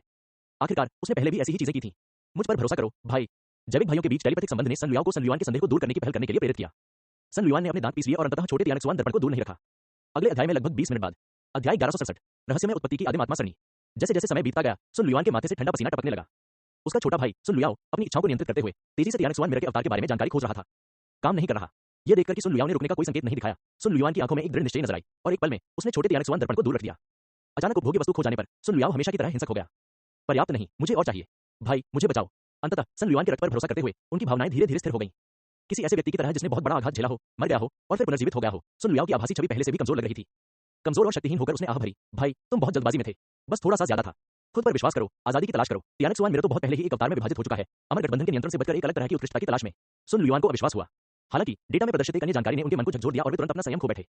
मिरर मास्टर, एक मिरर स्लेव के खिलाफ प्रतिक्रिया। लॉर्ड एफ द्वारा उल्लिखित मिरर मास्टर टैंक की असामान्यता को याद करते हुए और उन हिस्सों को जो लॉर्ड एफ ने स्पष्ट रूप से नहीं बताया था, सुन लुयान को अचानक समझ में आ गया। तो लॉर्ड एफ को भी तियानक सुआन मिरर द्वारा नियंत्रित करने का प्रयास किया गया है, लेकिन शायद वह इससे बच निकला और पकड़ा नहीं गया। इसलिए उसे कैंग पर शक है, जो एक मिरर मास्टर भी है। तियानक सुआन मिरर की निगरानी और नियंत्रण वास्तव में उल्टे होने का खतरा है। अगर यह बात लीक हो गई तो मिरर मास्टर्स की पूरी वंशावली शायद पूरी तरह से खत्म हो जाएगी और इससे अमर गठबंधन में उथल-पुथल भी मच सकती है। इस मामले के उजागर होने के संभावित परिणामों के बारे में सोचकर सुन लुयान के दिल में ठंडक महसूस हुई। साथ ही उन्होंने एक संकल्प लिया, नहीं, मैं इस बारे में अपनी जानकारी उजागर करने के बजाय लॉर्ड एफ की सजा का जोखिम उठाना पसंद करूंगा। अन्यथा अपनी शक्ति की स्थिति बनाए रखने के लिए लॉर्ड एफ और अन्य सभी मिरर मास्टर्स इस मामले को दबाने के लिए हमें मार डालना पसंद करेंगे। बस बात यहीं खत्म होती है। तियानक सुआन दर्पण के अवतार का हमारे सूर्य परिवार से क्या लेना देना? भाई, आप थोड़ी देर आराम करें। जहां तक भगवान एफ की बात है, मैं उसे संभाल लूंगा। सुन लुयान के चेहरे पर कठोरता छा गई और उसने ठंडे स्वर में कहा, भाई, इतना अच्छा मौका। सुन लुयान थोड़ा हैरान हुआ, लेकिन सुन लुयान ने उसे कुछ नहीं समझाया, बल्कि अपनी आंखों से अपना दृढ़ रुख व्यक्त किया। सन परिवार में बड़े भाई ही निर्णय लेते थे और यह देखकर सन लुयान के पास कोई विकल्प नहीं था। कुछ देर तक अपने भाई को सांत्वना देने के बाद भारी विचारों से बोझिल सन लुयान गुप्त कमरे से बाहर चला गया। काफी देर तक सन्नाटा छाया रहा। प्रभु, आपने देखा, इसका दोष मुझ पर नहीं लगाया जा सकता। सुन लुयान ने ली फैन से चिंतित होकर माफी मांगी। कोई बात नहीं, आपका भाई वास्तव में एक उल्लेखनीय व्यक्ति है, ली फैन ने उदासीनता से कहा। यह कथन कोई अतिशयोक्ति नहीं थी। शांत मानसिकता बनाए रखने, सबसे सही विकल्प चुनने और ली फैन की गुप्त तकनीकों के प्रभाव का विरोध करने, रक्त संबंधों के जानबूझकर मार्गदर्शन और कई विशाल रहस्यों के आकर्षण का विरोध करने में सक्षम होने के कारण, तब भी जब उसकी भावनाओं को तियानक सुआन मिरर द्वारा हेरफेर किया गया था, सूर्य परिवार का यह मुखिया वास्तव में असाधारण था। अध्याय 1167, रहस्यमय उत्पत्ति की आदिम आत्मा सरणी। अभी जब मैं तियानक सुआन लघु दर्पण के संपर्क में था, दर्पण के रहस्यों को देख रहा था, तो यह तियानक सुआन दर्पण अवतार के बारे में जानकारी चुराने के बारे में नहीं था। तियानक सुआन मिरर अवतार के स्थान के बारे में ली फैन को बहुत पहले से पता था। उसने बस यूं ही कुछ जानकारी बता दी, जो काम चलाने के लिए काफी थी। मूलतः वह इस विशाल रहस्य का उपयोग मिरर मास्टर एफ से सीधे मिलने का अवसर बनाने के लिए करना चाहता था। हालांकि सन लुयान की निर्णायकता ने अस्थायी रूप से ली फैन की योजना को विफल कर दिया। हालांकि ली फैन को इससे कोई आपत्ति नहीं थी। आज तो बस एक बीज बोने का दिन है, भविष्य में बहुत सारे अवसर मिलेंगे। खैर, इस बार का लक्ष्य हासिल हो गया है।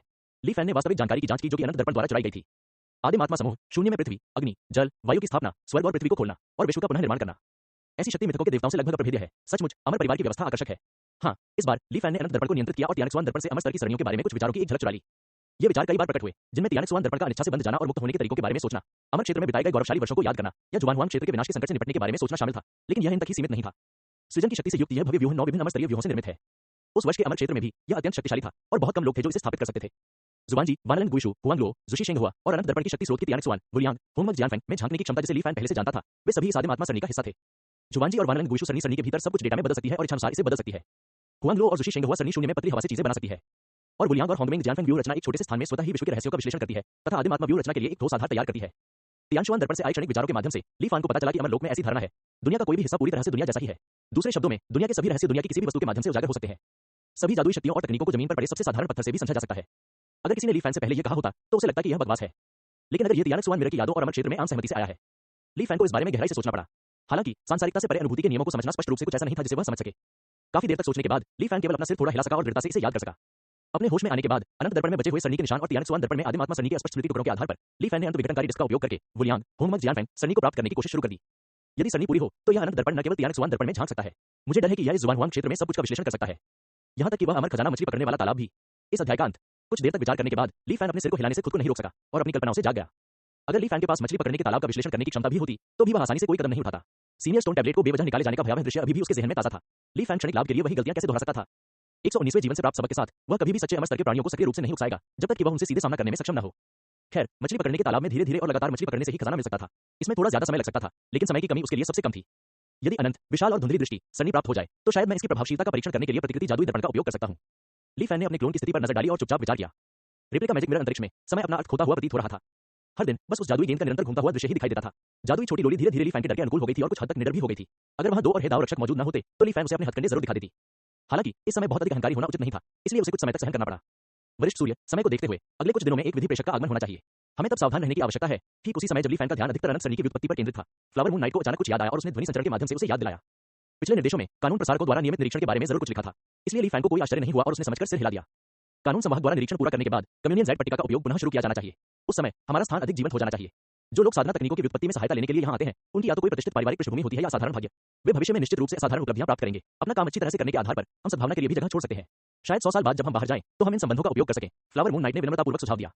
इस समय एल्डर झांग जो भी सहमत हुए, यही बात है। कई सौ वर्षों में हालांकि रेप्लिका मैजिक मिरर स्थान परिवर्तित बना हुआ है, बाहरी दुनिया में भारी बदलाव आ सकते हैं। एक और रास्ता होना हमेशा अच्छा होता है। हालांकि वे पहले से ही शक्तिशाली हेदाव विशेषज्ञ थे, लेकिन जो लोग 500 साल तक यहाँ पहरा देने आए थे, वे उनके परिवारों के मुख्य सदस्य होने की संभावना नहीं रखते थे। भविष्य के लिए योजना बनाना उचित था। आधे महीने बाद, जैसा कि तय किया गया था, एक कानून प्रेषक निरीक्षण करने के लिए पहुंचा। लॉर्ड ट्रांसमीटर लैंग की मुलाकात ली फैन से लॉर्ड ट्रांसमीटर काउंसिल में एक बार पहले भी हो चुकी थी। तीनों संरक्षकों की उपेक्षा करते हुए कानून प्रेषक लैंग मुस्कुराते हुए जादुई दर्पण के सामने चले गए। छोटी लोली ने अपनी आंखें घुमाई, फिर अपने कानों को दोनों हाथों से ढक लिया, जैसे कि वह आपकी कही कोई बात सुन ही नहीं पा रही हो। कानून ट्रांसमीटर लैंग को इसकी आदत हो गई थी और वह इससे नाराज नहीं थे। उसके बगल में चांदी की सुइयों की एक पंक्ति दिखाई दी। कानून प्रेषक लैंग ने उनमें से एक को उठाया और फिर उसे प्रतिकृति जादुई गेंद के सिर की ओर भोंक दिया। छोटी लोली का शरीर थोड़ा कांप उठा, पर ऐसा लग रहा था जैसे कोई शक्ति उसे रोक रही हो। विरोध न कर पाने के कारण वह बस चांदी की सुइयों को एक-एक करके अपने शरीर के विभिन्न एक्यू पॉइंट्स पर गिरने दे रही थी। इस क्रूर दृश्य ने झांग जू और फ्लावर मून नाइट को चुप करा दिया। हालांकि ली फैन को कुछ सुराग मिले और उसकी आंखें चमक उठीं। लॉ ट्रांसमीटर लैंग की एक्यूपंक्चर तकनीक कोई जबरदस्ती या नियंत्रण नहीं थी, बल्कि क्यूई और रक्त को नियंत्रित करने और मेरिडियंस को खोलने की एक बेहतरीन चिकित्सीय विधि थी। लगभग आधे दिन इंतजार करने के बाद जब लॉ ट्रांसमीटर लैंग ने सुइयां निकाली, तो जादुई लोली की प्रतिकृति यांडे के रंग रूप में काफी सुधार आया। उसका छोटा सा चेहरा गुलाबी था, मानो उसने अभी-अभी कोई कठिन व्यायाम पूरा किया हो। वह न केवल स्वस्थ हो गई है, बल्कि उसका मानवीय पहलू भी पुनः सक्रिय हो गया है। ली फैन ने यांडे को ध्यान से देखा और कुछ सुराग देखे। रेप्लिका मैजिक मिरर में यंडे के साथ बिताए समय के दौरान उन्होंने स्पष्ट रूप से पाया कि यद्यपि छोटी लोली कभी-कभी मानव जैसे स्वभाव दिखाती थी, अधिकांश समय वह एक शुद्ध मशीन की तरह थी, जो लगातार साधना तकनीकों को प्राप्त करती रहती थी। क्षमता से अधिक काम करने के बाद आराम करने और ब्रेक लेने की इच्छा संभवतः एक स्वाभाविक घटना थी। यह गुण उसमें जन्मजात नहीं था। इसके अलावा जैसे-जैसे समय बीतता गया, शुद्ध भौतिकीकरण का यह संकेत और अधिक स्पष्ट होता गया। इसमें कोई आश्चर्य नहीं कि कानून प्रेषकों को नियमित रूप से निरीक्षण करने की आवश्यकता है। यह प्रतिकृति जादुई दर्पण की मानवता को बनाए रखने के लिए है। शायद शुद्ध रहस्यमय वस्तुओं की तुलना में यंडे जैसी एक साधारण छोटी लोली के नेतृत्व में प्रतिकृति जादू दर्पण बेहतर प्रभाव डाल सकता है। हालांकि यंडे ने कानून ट्रांसमीटर लैंग के प्रति अच्छी अभिव्यक्ति नहीं दिखाई, जिसने उसकी मदद की। वह उसे गुस्से से घूरती रही जब तक वह चला नहीं गया। फिर यंडे ने मेज पर जोर से पटक दिया, अपनी नाराजगी जाहिर की और फिर लंबी मेज पर लेटकर गहरी नींद में सो गई। निरीक्षण के अगले दिन यांडे की स्वास्थ्य लाभ अवधि थी, जिससे वह आराम से आराम कर सकी। जब छोटी लोली गहरी नींद में सो रही थी और जोर-जोर से खर्राटे ले रही थी, ली फैन ने देखा कि उसके सिर के ऊपर रखी विशाल जादुई गेंद लगातार बदल रही थी और तीव्र गति से कुछ न कुछ निकाल रही थी। दिलचस्प, ली फैन ने सोचते हुए कहा। जैसा कि फ्लावर मून नाइट ने भविष्यवाणी की थी, एक बार जब यंडे ने अपना अंतहीन काम फिर से शुरू कर दिया, तो कम्युनियन ज़ेड पट्टिका पर प्रतिबंध हटा लिया गया। अपने सामान्य व्युत्पत्ति कार्य के अतिरिक्त छोटी लोली को अनुकूलित खेती तकनीक विकसित करने का कार्य भी करना पड़ा। इसमें कोई आश्चर्य नहीं कि इन कम्युनियन ट्रांसमीटरों के प्रति उसका रवैया इतना बुरा था। कुछ बहुत ही सुंदर किसानों को छोड़कर ली फैन और अन्य 2 हेदाव संरक्षकों की जिम्मेदारियां भी तदनुसार बढ़ गईं। आखिरकार इन कम्युनियन ट्रांसमीटरों के दुर्भावनापूर्ण हमलों को रोकने के लिए उन्हें हर समय सतर्क रहना पड़ता था। सौभाग्यवश ऐसा होने की संभावना बहुत अधिक नहीं थी। 3 हेदाव संरक्षकों के एक साथ मिलकर निगरानी करने से फिलहाल चीजें सुरक्षित होनी चाहिए। पवित्र राजवंश में महान उद्घाटन की छोटी सी दुनिया के बाहर विशाल शून्य में मूल रूप से नश्वर लोगों को अलग करने के लिए उपयोग की जाने वाली अमर सनी को ली पिंग द्वारा स्वर्ग और पृथ्वी असंख्य आत्माओं की सनी के हिस्से में बदल दिया गया था।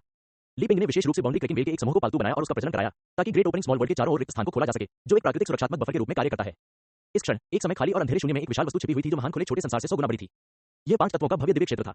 बाई हुआ दाववादी ने निराश नहीं किया। लगभग गहरी नींद में सो जाने की कीमत पर उसने अंततः अमर संघ को सचेत किए बिना उसे गुप्त रूप से वापस पहुंचा दिया। आखिरकार वह दीर्घायु की एक प्राचीन पद्धति थी और ताकत के मामले में वह साधारण हेदाव विशेषज्ञों से बेहतर थी। बेशक मिशन की सुचारू प्रगति भी सनी को छिपाने में ली पिंग की सहायता के कारण थी। पवित्र सम्राट ली पिंग ने भावशून्य चेहरे के साथ दूर से 5 तत्वों के भव्य दिव्य क्षेत्र को देखा और अंदर बढ़ते हुए दाव वन कीट के पागलपन को महसूस किया। 5 तत्वों के महान दिव्य क्षेत्र में प्रचुर आध्यात्मिक ऊर्जा दाव वन कीट के बैलगाम प्रजनन के लिए आदर्श प्रजनन भूमि के रूप में कार्य करती है। जैसे-जैसे दुनिया में भारी परिवर्तन हो रहे हैं, 5 लोगों में एक मौन नाटक चल रहा है। आध्यात्मिक ऊर्जा में होने वाले मूलभूत परिवर्तन सामान्य प्राणियों द्वारा अनदेखे रह सकते हैं, लेकिन इन लोगों के भीतर उच्चतम जीवन रूप तुरंत प्रतिक्रिया करते हैं। उनमें से सबसे विशिष्ट है लकड़ी तत्व क्षेत्र में स्थित विशाल वृक्ष। इसकी शाखाएं और पत्तियां बिना हवा के भी हिलती हैं। ऐसा प्रतीत होता है जैसे वे किसी अदृश्य शत्रु का प्रतिरोध करने का प्रयास कर रही हों। विशाल वृक्ष से एक हरा भरा आभामंडल निकलता है, जो उत्परिवर्तित आध्यात्मिक ऊर्जा के संदूषण को रोकने के प्रयास में एक सुरक्षात्मक अवरोध का निर्माण करता है। दुर्भाग्यवश यह विशाल वृक्ष अभी तक उस बिंदु तक नहीं पहुंच पाया है जहां वह स्वयं को आत्मनिर्भर चक्र में बनाए रख सके। आकार जितना बड़ा होगा, उसे हर पल बाहरी दुनिया से उतने ही अधिक पोषक तत्वों की आवश्यकता होगी। अधिक समय तक टिक न पाने के कारण हरा अवरोध टूट जाता है। अदृश्य उत्परिवर्तित आध्यात्मिक ऊर्जा एक क्षण में विशाल वृक्ष पर आक्रमण कर उसे निगल जाती है। ली पिंग, जो दायरे से बहुत दूर है, स्पष्ट रूप से विशाल वृक्ष के रूपांतरण और दाव वन कीट द्वारा भस्म होने की पूरी प्रक्रिया को महसूस कर सकता है। यदि कोई ध्यान से देखे तो लकड़ी तत्व क्षेत्र में विशाल वृक्ष की पत्तियों पर अनगिनत छोटे कीड़े रेंगते हुए दिखाई देंगे। तने पर कई दाव वन कीटों की हलचल के नीचे एक मानव चेहरा बनता है। क्रूर और भयानक, इसकी निगाह शून्य में ली पिंग की निगाह से मिलती है। बुरा नहीं है, ली पिंग ने थोड़ा सा हिलाया। एक पल की मशक्कत के बाद पेड़ के तने पर बना चेहरा धीरे-धीरे तने में खिंच जाता है और गायब हो जाता है। हालांकि सूक्ष्म दृष्टि से देखा जाए तो इस समय यह विशाल पेड़ अनगिनत दाव वन कीटों के समूह में पूरी तरह से बदल चुका है। सिर्फ यह विशाल वृक्ष ही नहीं, 5 महान लोगों के अंतर्गत सभी सत्ताएं एक समान परिवर्तन से गुजर रही हैं। ली पिंग इसे कहते हैं कीटीकरण। यदि उत्परिवर्तित दाव वन कीट द्वारा अब तक लाई गई विभिन्न घटनाएं और परिवर्तन पवित्र सम्राट ली पिंग की अपेक्षाओं के अनुरूप रहे हैं, फिर आगे जो घटित होता है उससे वह कुछ आश्चर्यचकित हो जाता है।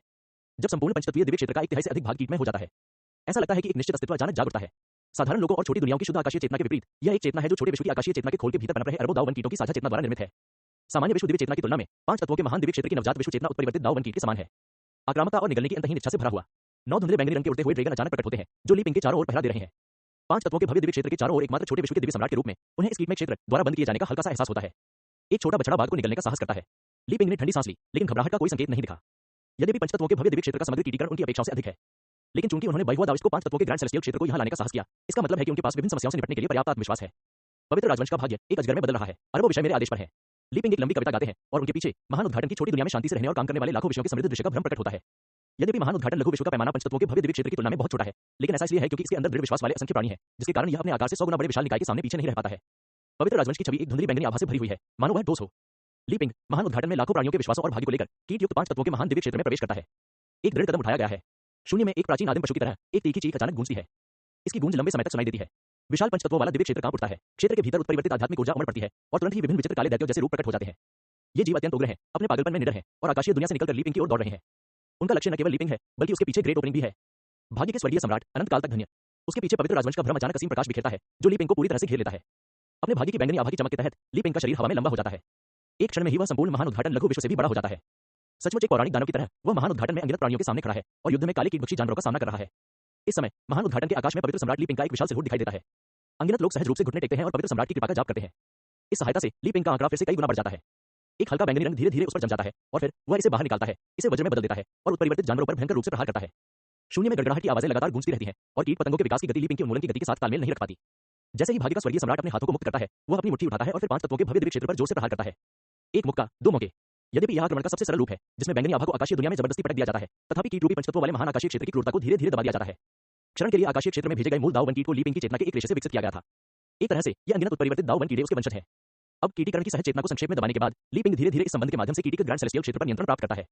विद्रोही 5 तत्वों वाला महान दिव्य क्षेत्र धीरे धीरे शांत हो जाता है। काले कीट जैसे जानवर जो पहले आक्रामक थे और ली पिंग को मारना चाहते थे, अब उसकी ओर ऐसे उड़ रहे हैं जैसे वे उसे खुश करने की कोशिश कर रहे हों। ली पिंग अभी भी बैंगनी दानव का रूप बनाए हुए है तथा पूरी तरह से अलग 5 तत्वों वाले भव्य आकाशीय क्षेत्र को महसूस कर रहा है। कीटीकरण और तत्पश्चात वशीकरण के बाद यह दिव्य क्षेत्र उसके लिए एक और शरीर बन गया प्रतीत होता है। न केवल उसका आकाशीय क्षेत्र के अंदर की हर चीज पर पूर्ण नियंत्रण है, बल्कि वह कीटयुक्त आकाशीय क्षेत्र में हेरफेर भी कर सकता है, उसे हिला सकता है और हमला कर सकता है। विश्व कीटीकरण।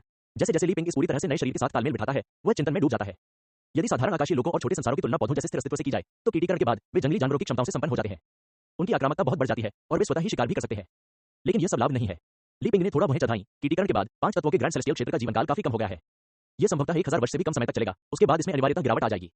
संसार के अस्तित्व की अपनी समय सीमा है। अरबों वर्षों में मापा जाए तो मनुष्यों की तुलना में यह लगभग शाश्वत है।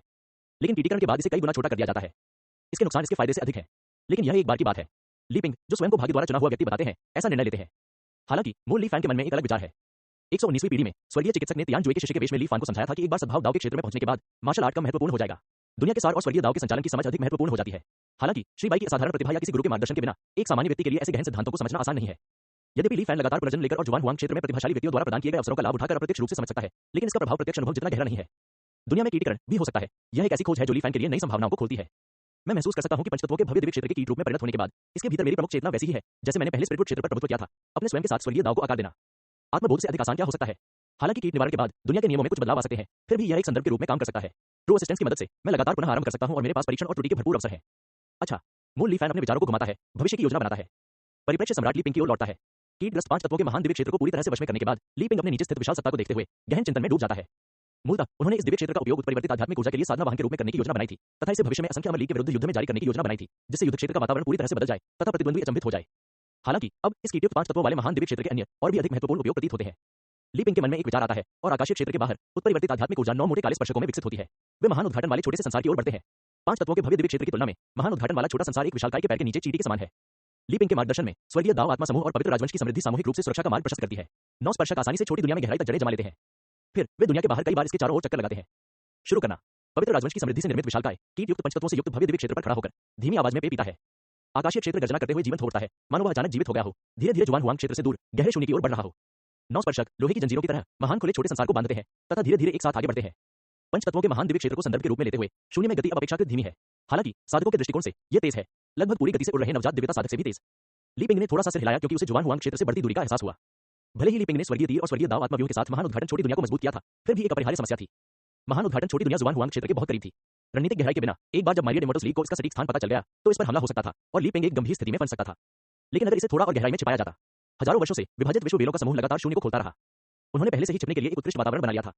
उस समय के असंख्य अमर संघ में नश्वर प्राणियों द्वारा छोटे छोटे संसारों में प्रवास से संबंधित अभिलेख मौजूद हैं। लेकिन जब उन्होंने उस जगह पर कब्जा कर लिया और हमला करने की कोशिश की तो उन्होंने पाया कि उस समय की छोटी सी दुनिया एक खाली जगह में बदल गई थी। मुझे लगता है कि उन्हें बहुत आश्चर्य हुआ होगा। हाँ, मैं ग्रेट ओपनिंग छोटी दुनिया के मूल स्थान पर कई हत्या संरचनाएं भी स्थापित कर सकता हूं और असंख्य अमर लीग के जाल में फंसने का इंतजार कर सकता हूं। हे एक पल में ली पिंग के दिमाग में अनगिनत षड्यंत्र उमड़ पड़े। छोटे से संसार की धीमी गति ने पवित्र राजवंश की प्रजा का ध्यान आकर्षित नहीं किया। यहां तक कि दुनिया में गहराई से धन से 9 काले स्पर्शकों पर भी केवल कुछ ही लोगों का ध्यान गया, जिनमें सनिर्लांग भी शामिल थे। हालांकि जब उन्हें पता चला कि यह पवित्र सम्राट ली पिंग का काम था तो वे सम्राट की दिव्य शक्ति पर आश्चर्यचकित हो गए। दोस्त, तुम दुनिया को कहां ले जाना चाहते हो? दुनिया के बाहर शून्य में। ली पिंग की मदद से थोड़ा ठीक हो रहे हुआ दाववादी ने दुनिया की हलचल को भांपते हुए जल्दी से जांच करने के लिए उड़ान भरी।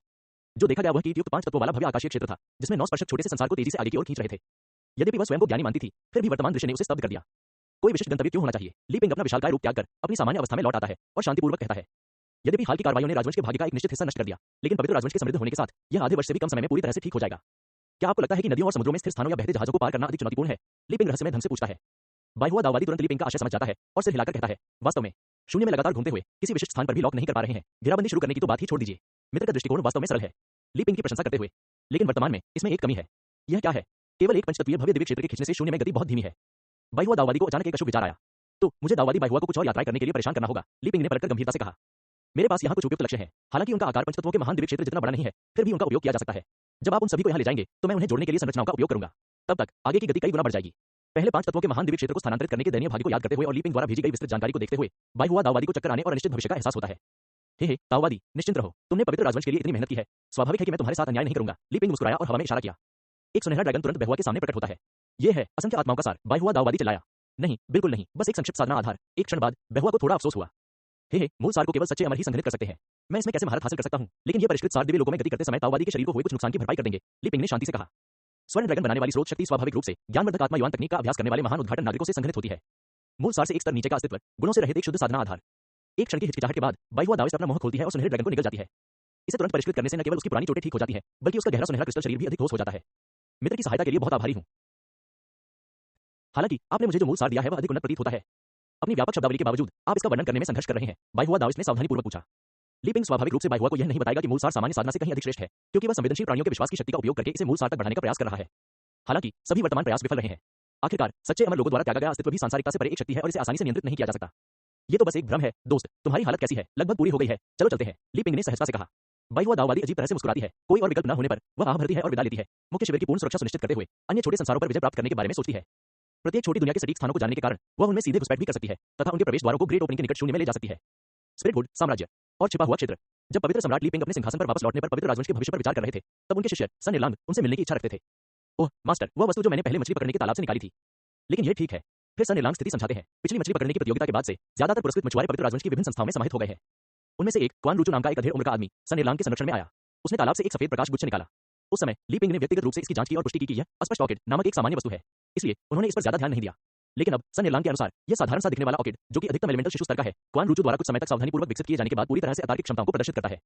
क्वान रुचु अधेड़ उम्र तक पहुंचने के बावजूद कुछ भी हासिल नहीं कर पाया है। उसके माता पिता का देहांत हो चुका है और उसकी कोई पत्नी या संतान नहीं है। जीवन भर उसे केवल मछली पकड़ना और फूलों की खेती करना ही प्रिय था। इसलिए जब उसने सफेद प्रकाश समूह को पकड़ा तो वह ज्यादा निराश नहीं हुआ। उसने इस अस्पष्ट ऑर्किड को अन्य खजानों से भी ज्यादा पसंद किया। शुरू में मैंने सोचा था कि यह अस्पष्ट ऑर्किड सामान्य फूलों की तरह मिट्टी में उगेगा और आध्यात्मिक ऊर्जा से पोषित होगा। हालांकि क्वान रुचु द्वारा इसे लगाने के बाद चाहे उन्होंने कितनी भी सावधानी से इसकी देखभाल की हो, यह हमेशा कमजोर और मुरझाने के कगार पर ही दिखाई देता था। फिर भी क्वान रुचु, जो फूलों से बेहद प्यार करते हैं, ने इस अस्पष्ट ऑर्किड को बचाने के लिए कुछ अकल्पनीय किया। सन एर्लांग अपना सिर झुकाता है और पवित्र सम्राट के लिए विनम्रतापूर्वक कहानी सुनाता है। उसने वास्तव में अपने शरीर पर अस्पष्ट ऑर्किड को रोपा था, अपने ही मांस को मिट्टी की तरह इस्तेमाल करते हुए उसे अपने खून से पोषित किया। लेकिन कुछ दिनों के बाद वह एक काफी हृष्टपुष्ट व्यक्ति से एक कंकाल मात्र में बदल गया, जिसका जीवन खतरे में था। फिर भी उसने हार नहीं मानी है और अभी भी अपने खून की आखिरी बूंद तक उसे जीवित रखने का इरादा रखता है। मैंने उसे कुछ दिनों से नहीं देखा है। जब मैं उसे ढूंढने गया तो जो दृश्य मैंने देखा वह कुछ इस तरह था। सन एर्लांग की आवाज धीमी है। मैं मूल रूप से इस राक्षसी फूल को सीधे हटाना चाहता था। हालांकि क्वान रुचु ने अपनी जान दांव पर लगाकर मुझे मजबूर किया, ये कहते हुए कि अगर फूल नष्ट हो गया तो वह भी मर जाएगा। ये सोचकर कि यह गुरु द्वारा दिया गया एक खजाना है, मैं हिचकिचाया और तुरंत कोई कार्रवाई नहीं की। लेकिन क्वान रुचु के शरीर को धीरे धीरे कमजोर होते और मृत्यु के करीब पहुंचते देखकर मैं अब और चुपचाप खड़ा नहीं रह सका। जिस क्षण सन एर्लांग बोलता है, ली पिंग पहले से ही क्वान रुचु के स्थान को लॉक कर चुका होता है और उसकी आंतरिक स्थिति की सावधानीपूर्वक जांच करता है। आखिरकार ये तो बस एक नीली रोशनी का समूह है जिसमें कुछ खास रहस्यमय नहीं है। एक सरसरी नजर ही काफी है। जब सन एर्लांग ने अपनी बात समाप्त की तो ली पिंग ने कठोर स्वर में अपना सिर हिलाया। एर्लांग, तुमने मुझे निराश कर दिया है। सन एर्लांग का शरीर थोड़ा कांपने लगता है और वह अपना सिर और भी नीचे कर लेता है। एक नेता को पूरी सेना का नेतृत्व करना चाहिए, व्यक्तिगत भावनाओं से प्रभावित नहीं होना चाहिए, यहां तक कि दर्जनों या सैकड़ों के एक छोटे से हिस्से के लिए भी नहीं। मेरे संप्रदाय में शामिल होने के बाद क्या यह पहली बार है जब आपने सक्रिय रूप से मुझसे मुलाकात की है, और वह भी सिर्फ इसी बात के लिए? एक लंबी चुप्पी के बाद सन एर्लांग ने कड़वी आवाज में कहा, गुरुजी, आप इसे साफ देख रहे हैं। शायद अगर यह एक तात्कालिक मृत्यु होती तो मैं उदासीन रह सकता था, लेकिन किसी परिचित को धीरे धीरे जीवन से वंचित होते मुरझाते देखना मेरे लिए सचमुच बेचैन करने वाला है। मुझे आशा है कि मास्टर मुझे दंड देंगे। ली पिंग की आवाज स्वर्ग से दिव्य गड़गड़ाहट की तरह पवित्र सम्राट की सीट पर गूंजती है। मैं तुमसे निराश हूं। इसका कारण सिर्फ तुम्हारा अनन्य नहीं है, बल्कि इसलिए भी है कि तुम सही और गलत में फर्क नहीं कर पाते। राक्षसी फूल, वापस जाओ और एक बार फिर देखो। ली पिंग ने अपना हाथ हिलाकर सन एर्लांग को बाहर निकाल दिया। सन एर्लांग को पहले तो सीने में जकड़न महसूस होती है, लेकिन फिर जैसे कि उसे कुछ समझ आ गया हो, वह जल्दी से क्वान रुचु के निवास की ओर दौड़ता है। गुरु के संकेत से प्रेरित होकर सावधानीपूर्वक अवलोकन के बाद सन एर्लांग अंततः अस्पष्ट ऑर्किड के रहस्य का पता लगा लेता है। यद्यपि ऐसा प्रतीत होता है कि अस्पष्ट ऑर्किड लगातार क्वान रुचु के सार को खा रहा है, उसी समय यह एक जादुई शक्ति को अलग करता है जो क्वान रुचु की जीवन अग्नि को बुझने से रोकता है। मृत्यु के निकट की इस अवस्था में अस्पष्ट ऑर्किड फलता फूलता है और बढ़ता है। इसी समय क्वान रुचु में क्रमिक और गहन परिवर्तन होता है। उसकी सारी जीवन शक्ति इस अस्पष्ट ऑर्किड से जुड़ी है। अगर मैंने इसे जल्दबाजी में काट दिया तो नतीजा फूल और इंसान दोनों की मौत होगी। मैं लगभग एक बहुत बड़ी गलती कर बैठा। सन एर्लांग को डर का एहसास होने लगा। वह प्रवेश द्वार को सील कर देता है, किसी को भी अंदर घुसने नहीं देता। साथ ही आध्यात्मिक ऊर्जा का उच्च संकेंद्रण सुनिश्चित करने के लिए वह पास में एक छोटा सा दिव्य चूल्हा भी रख देता है। यह सब पूरा करने के बाद सन एर्लांग ने अंततः राहत की सांस ली। उन्होंने अपना आभार व्यक्त करते हुए कहा, गुरु के मार्गदर्शन के लिए धन्यवाद। हालांकि सन एर्लांग इस बात से अनजान है कि अस्पष्ट ऑर्किड ने वास्तव में क्वान रुचु को जीवन के एक धागे को संरक्षित करने में सहायता की थी। लेकिन यह उसकी साधना के प्रति कृतज्ञता के कारण नहीं है। यह तो केवल जीवित रहने की प्रवृत्ति है जब तक कि उसे नया मेजबान न मिल जाए।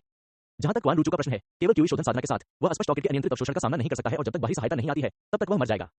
और ऐसा प्रतीत होता है कि उनका मनोबल इसलिए बेहतर है क्योंकि पवित्र सम्राट ली पिंग ने उनकी मदद की थी। सही या गलत, अच्छा या बुरा, अंतिम परिणाम तक पहुंचने तक कोई भी सही मूल्यांकन नहीं कर सकता। केवल कदम दर कदम अंत तक पहुंचकर ही कोई अपने आप को सही साबित कर सकता है। प्रक्रिया महत्वपूर्ण नहीं है। पवित्र सम्राट के सिंहासन पर बैठे हुए ली पिंग के विचारों में थोड़ा उतार चढ़ाव आया। एक अंतहीन सफेद धुंध में, एक दायरे के भीतर। कैसे? यहाँ कितनी जमी हुई लाशें हैं। पवित्र भ्रूण ली फैन द्वारा जीवन मृत्यु के उलटफेर वाले चक्र में लाए गए शांग शाओजुन ने इस चौंकाने वाले दृश्य को देखा और आश्चर्य से चिल्ला उठे। किंगशुआन सेना के नेता के रूप में शांग शाओजुन ने 100 वर्षों तक रसातल पर अपना प्रभुत्व बनाए रखा है। यहाँ तक कि दुनिया को नष्ट करने वाली भयानक जादुई ध्वनि की लहरों का सामना करते हुए भी वह शांत और संयमित रहता है। लेकिन अब उसे सचमुच एक ऐसा डर महसूस हो रहा है जिसका अनुभव उसने लंबे समय से नहीं किया था। इस जमे हुए समुद्र में मृत किसानों की संख्या बहुत अधिक है।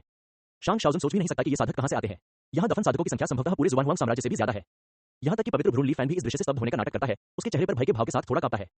शाओजुन, लापरवाही से काम मत करो, सावधान रहो। वह थोड़ी देर बाद शांग शाओजुन को शांत करते हुए कहता है। शांग शाओजुन का चेहरा अप्रिय बना हुआ है। वह बार-बार अपने आसपास के वातावरण को देखता रहता है, मानो कोई अज्ञात शत्रु छिपा बैठा हो। यहाँ कुछ गड़बड़ है, क्या तुमने कोई आवाज सुनी है? शांग शाओजुन ने आवाज के जरिए पूछा। आवाजें? कैसी आवाजें? ली फैन थोड़ा हैरान हुआ। और यह कोई नाटक नहीं है। शांग शाओजुन का चेहरा काला पड़ गया। शायद ऐसा इसलिए है क्योंकि मैं बहुत देर तक रसातल में रहा हूँ। मैं किसी भी आवाज के प्रति ज्यादा संवेदनशील हो गया हूँ। जब से मैं इस लोक में आया हूँ, मुझे एक हल्की सी फुसफुसाहट सुनाई दे रही है। यह आती जाती रहती है। क्या तुमने इसे नहीं सुना? ली फैन अपनी आंखें सिकुड़ता है। यह उनका यहाँ पहला आगमन नहीं है। उन्होंने पहले भी विभिन्न साधकों को इस स्थान पर मार्गदर्शन किया है। हालांकि शांग शाओजुन की तरह कोई भी शांत और जमे हुए समुद्र में स्पष्ट आवाजें सुनने में सक्षम नहीं है। मन में अलग-अलग विचार रखते हुए ली फैन गंभीरता से कहता है, शाओजुन इसे कैसे देखता है? यह जगह निश्चित रूप से एक महान रहस्य से जुड़ी है, लेकिन साथ ही अगर हम इसमें गहराई से जाना चाहते हैं तो हमें निश्चित रूप से भारी जोखिमों का सामना करना पड़ेगा। क्या हमें चुपचाप निकल जाना चाहिए जब तक कि हमें खोजा न जाए, या हमें जांच करनी चाहिए? शांग शाओजुन तुरंत जवाब नहीं देता, बल्कि अपने कान हिलाता है, मानो वह सुनी हुई आवाजों को पहचान रहा हो। थोड़ी देर बाद वह आवाज के माध्यम से समझाता है, भाई ली, मेरे पीछे आओ। मुझे पूर्वाभास है कि इन ध्वनियों के स्रोत का पता लगाने से इस जगह के कुछ रहस्यों का पता चल सकता है। ली फैन ने थोड़ा सिर हिलाया। उसकी तलवार की छाया बाहर निकली हुई थी, जो उन दोनों की रक्षा कर रही थी। सतर्क होना। दोनों अंतहीन जमे हुए समुद्र से होकर आगे बढ़ते हैं। ली फैन जीवन मृत्यु उत्क्रमण सरणी की समग्र संरचना से पहले से ही अच्छी तरह वाकिफ है। हालांकि यह दिखावा करते हुए कि वह यहाँ पहली बार आया है, वह शांग शाओजुन को उजागर नहीं करता, जो संरचना के भीतर अपनी जगह बदल रहा है। वह चुपचाप उसका अनुसरण करता है। लेकिन जैसे जैसे शांग शाओजुन लगातार एक निश्चित दिशा में आगे बढ़ता है, ली फैन भी आसपास के वातावरण में सूक्ष्म परिवर्तनों को नोटिस करता है। यहाँ तक कि टर्मिनल डिसइंटीग्रेशन डिस्क के विश्लेषण को भी पहले नजरअंदाज कर दिया गया था, जिसे उन्होंने नजरअंदाज कर दिया था।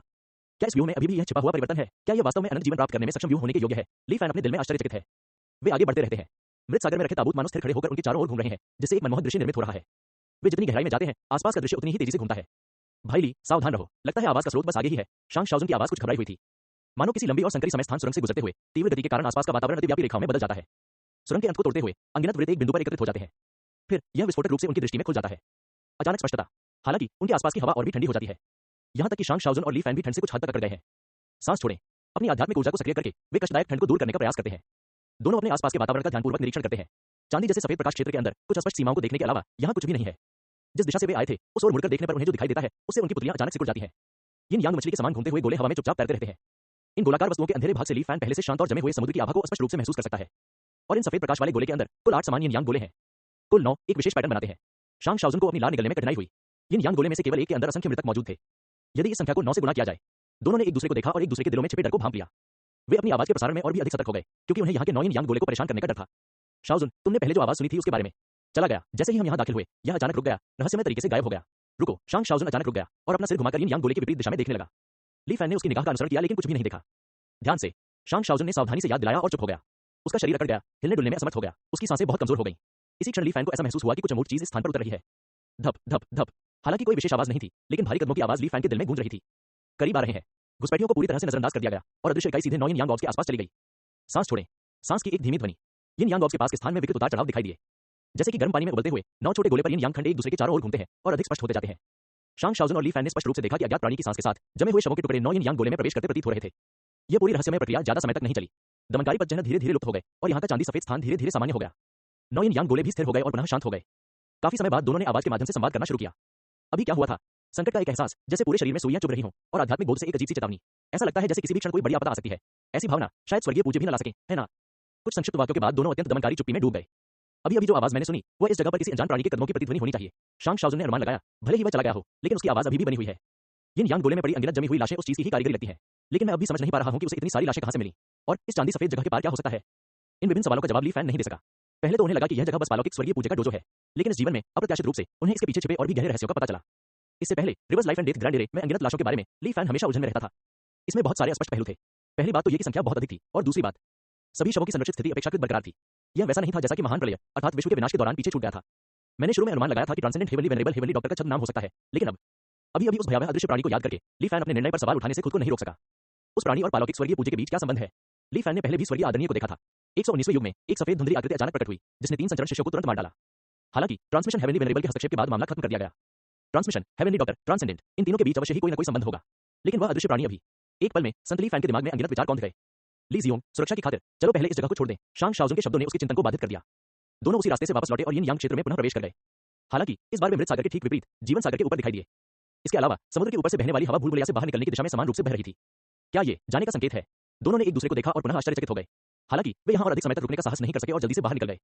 ओह, जीवन मरण की भूल भुलैया से निकलकर सफेद धुंध में लौटने के बाद शांग शाओजुन को बाल बाल बच निकलने की राहत महसूस नहीं हुई।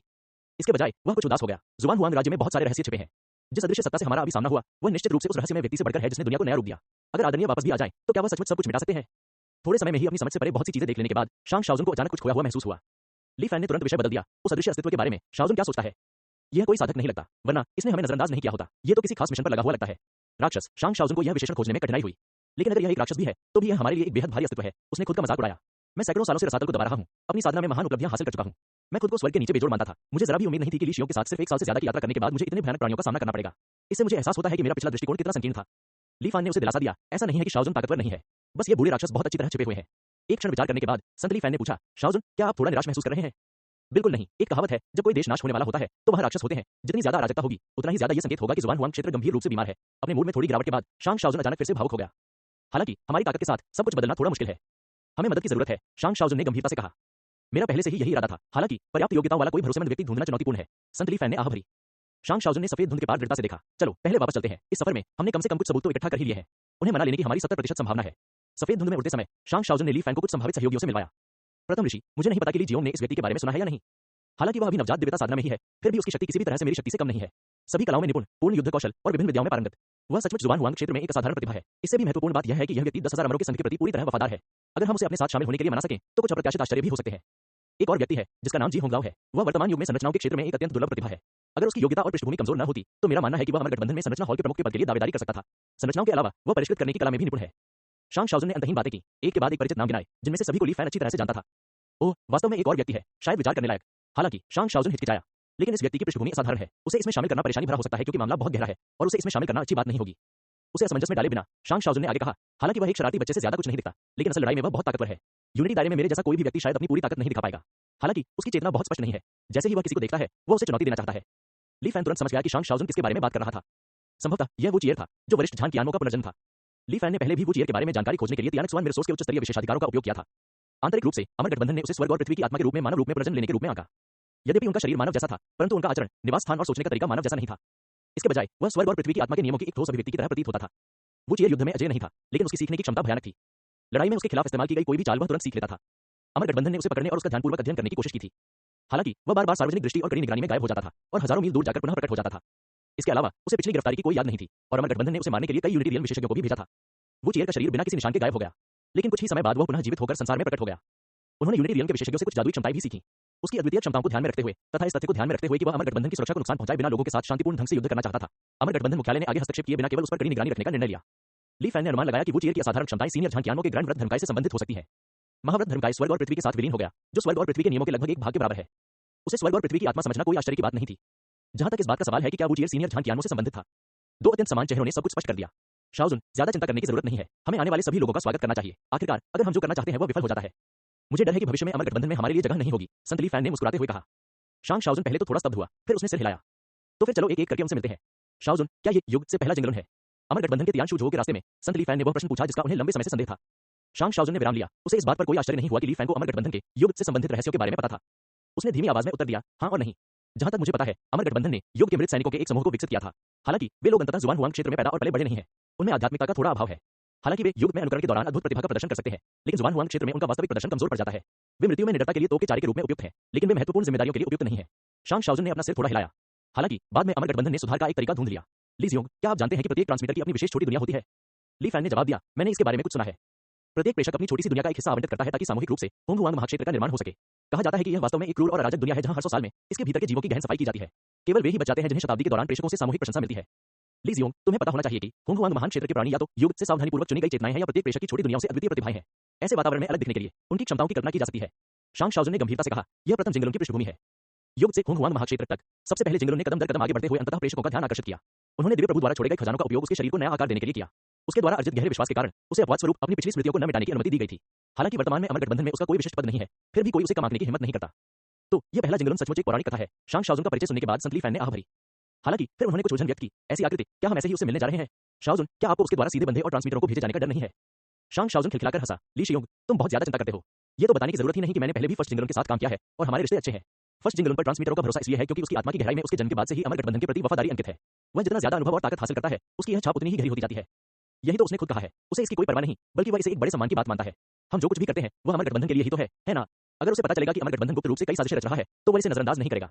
अपने स्वभाव के कारण वह शायद हमारी बातों की पुष्टि करने के लिए खुद भी आ जाए। शाहजाद हरा हुआ था। हालांकि चीजें उतनी सुचारू रूप से नहीं हुई जितनी की उम्मीद थी। क्या पहली बात तो यह कि जिंगलुन यहाँ नहीं है।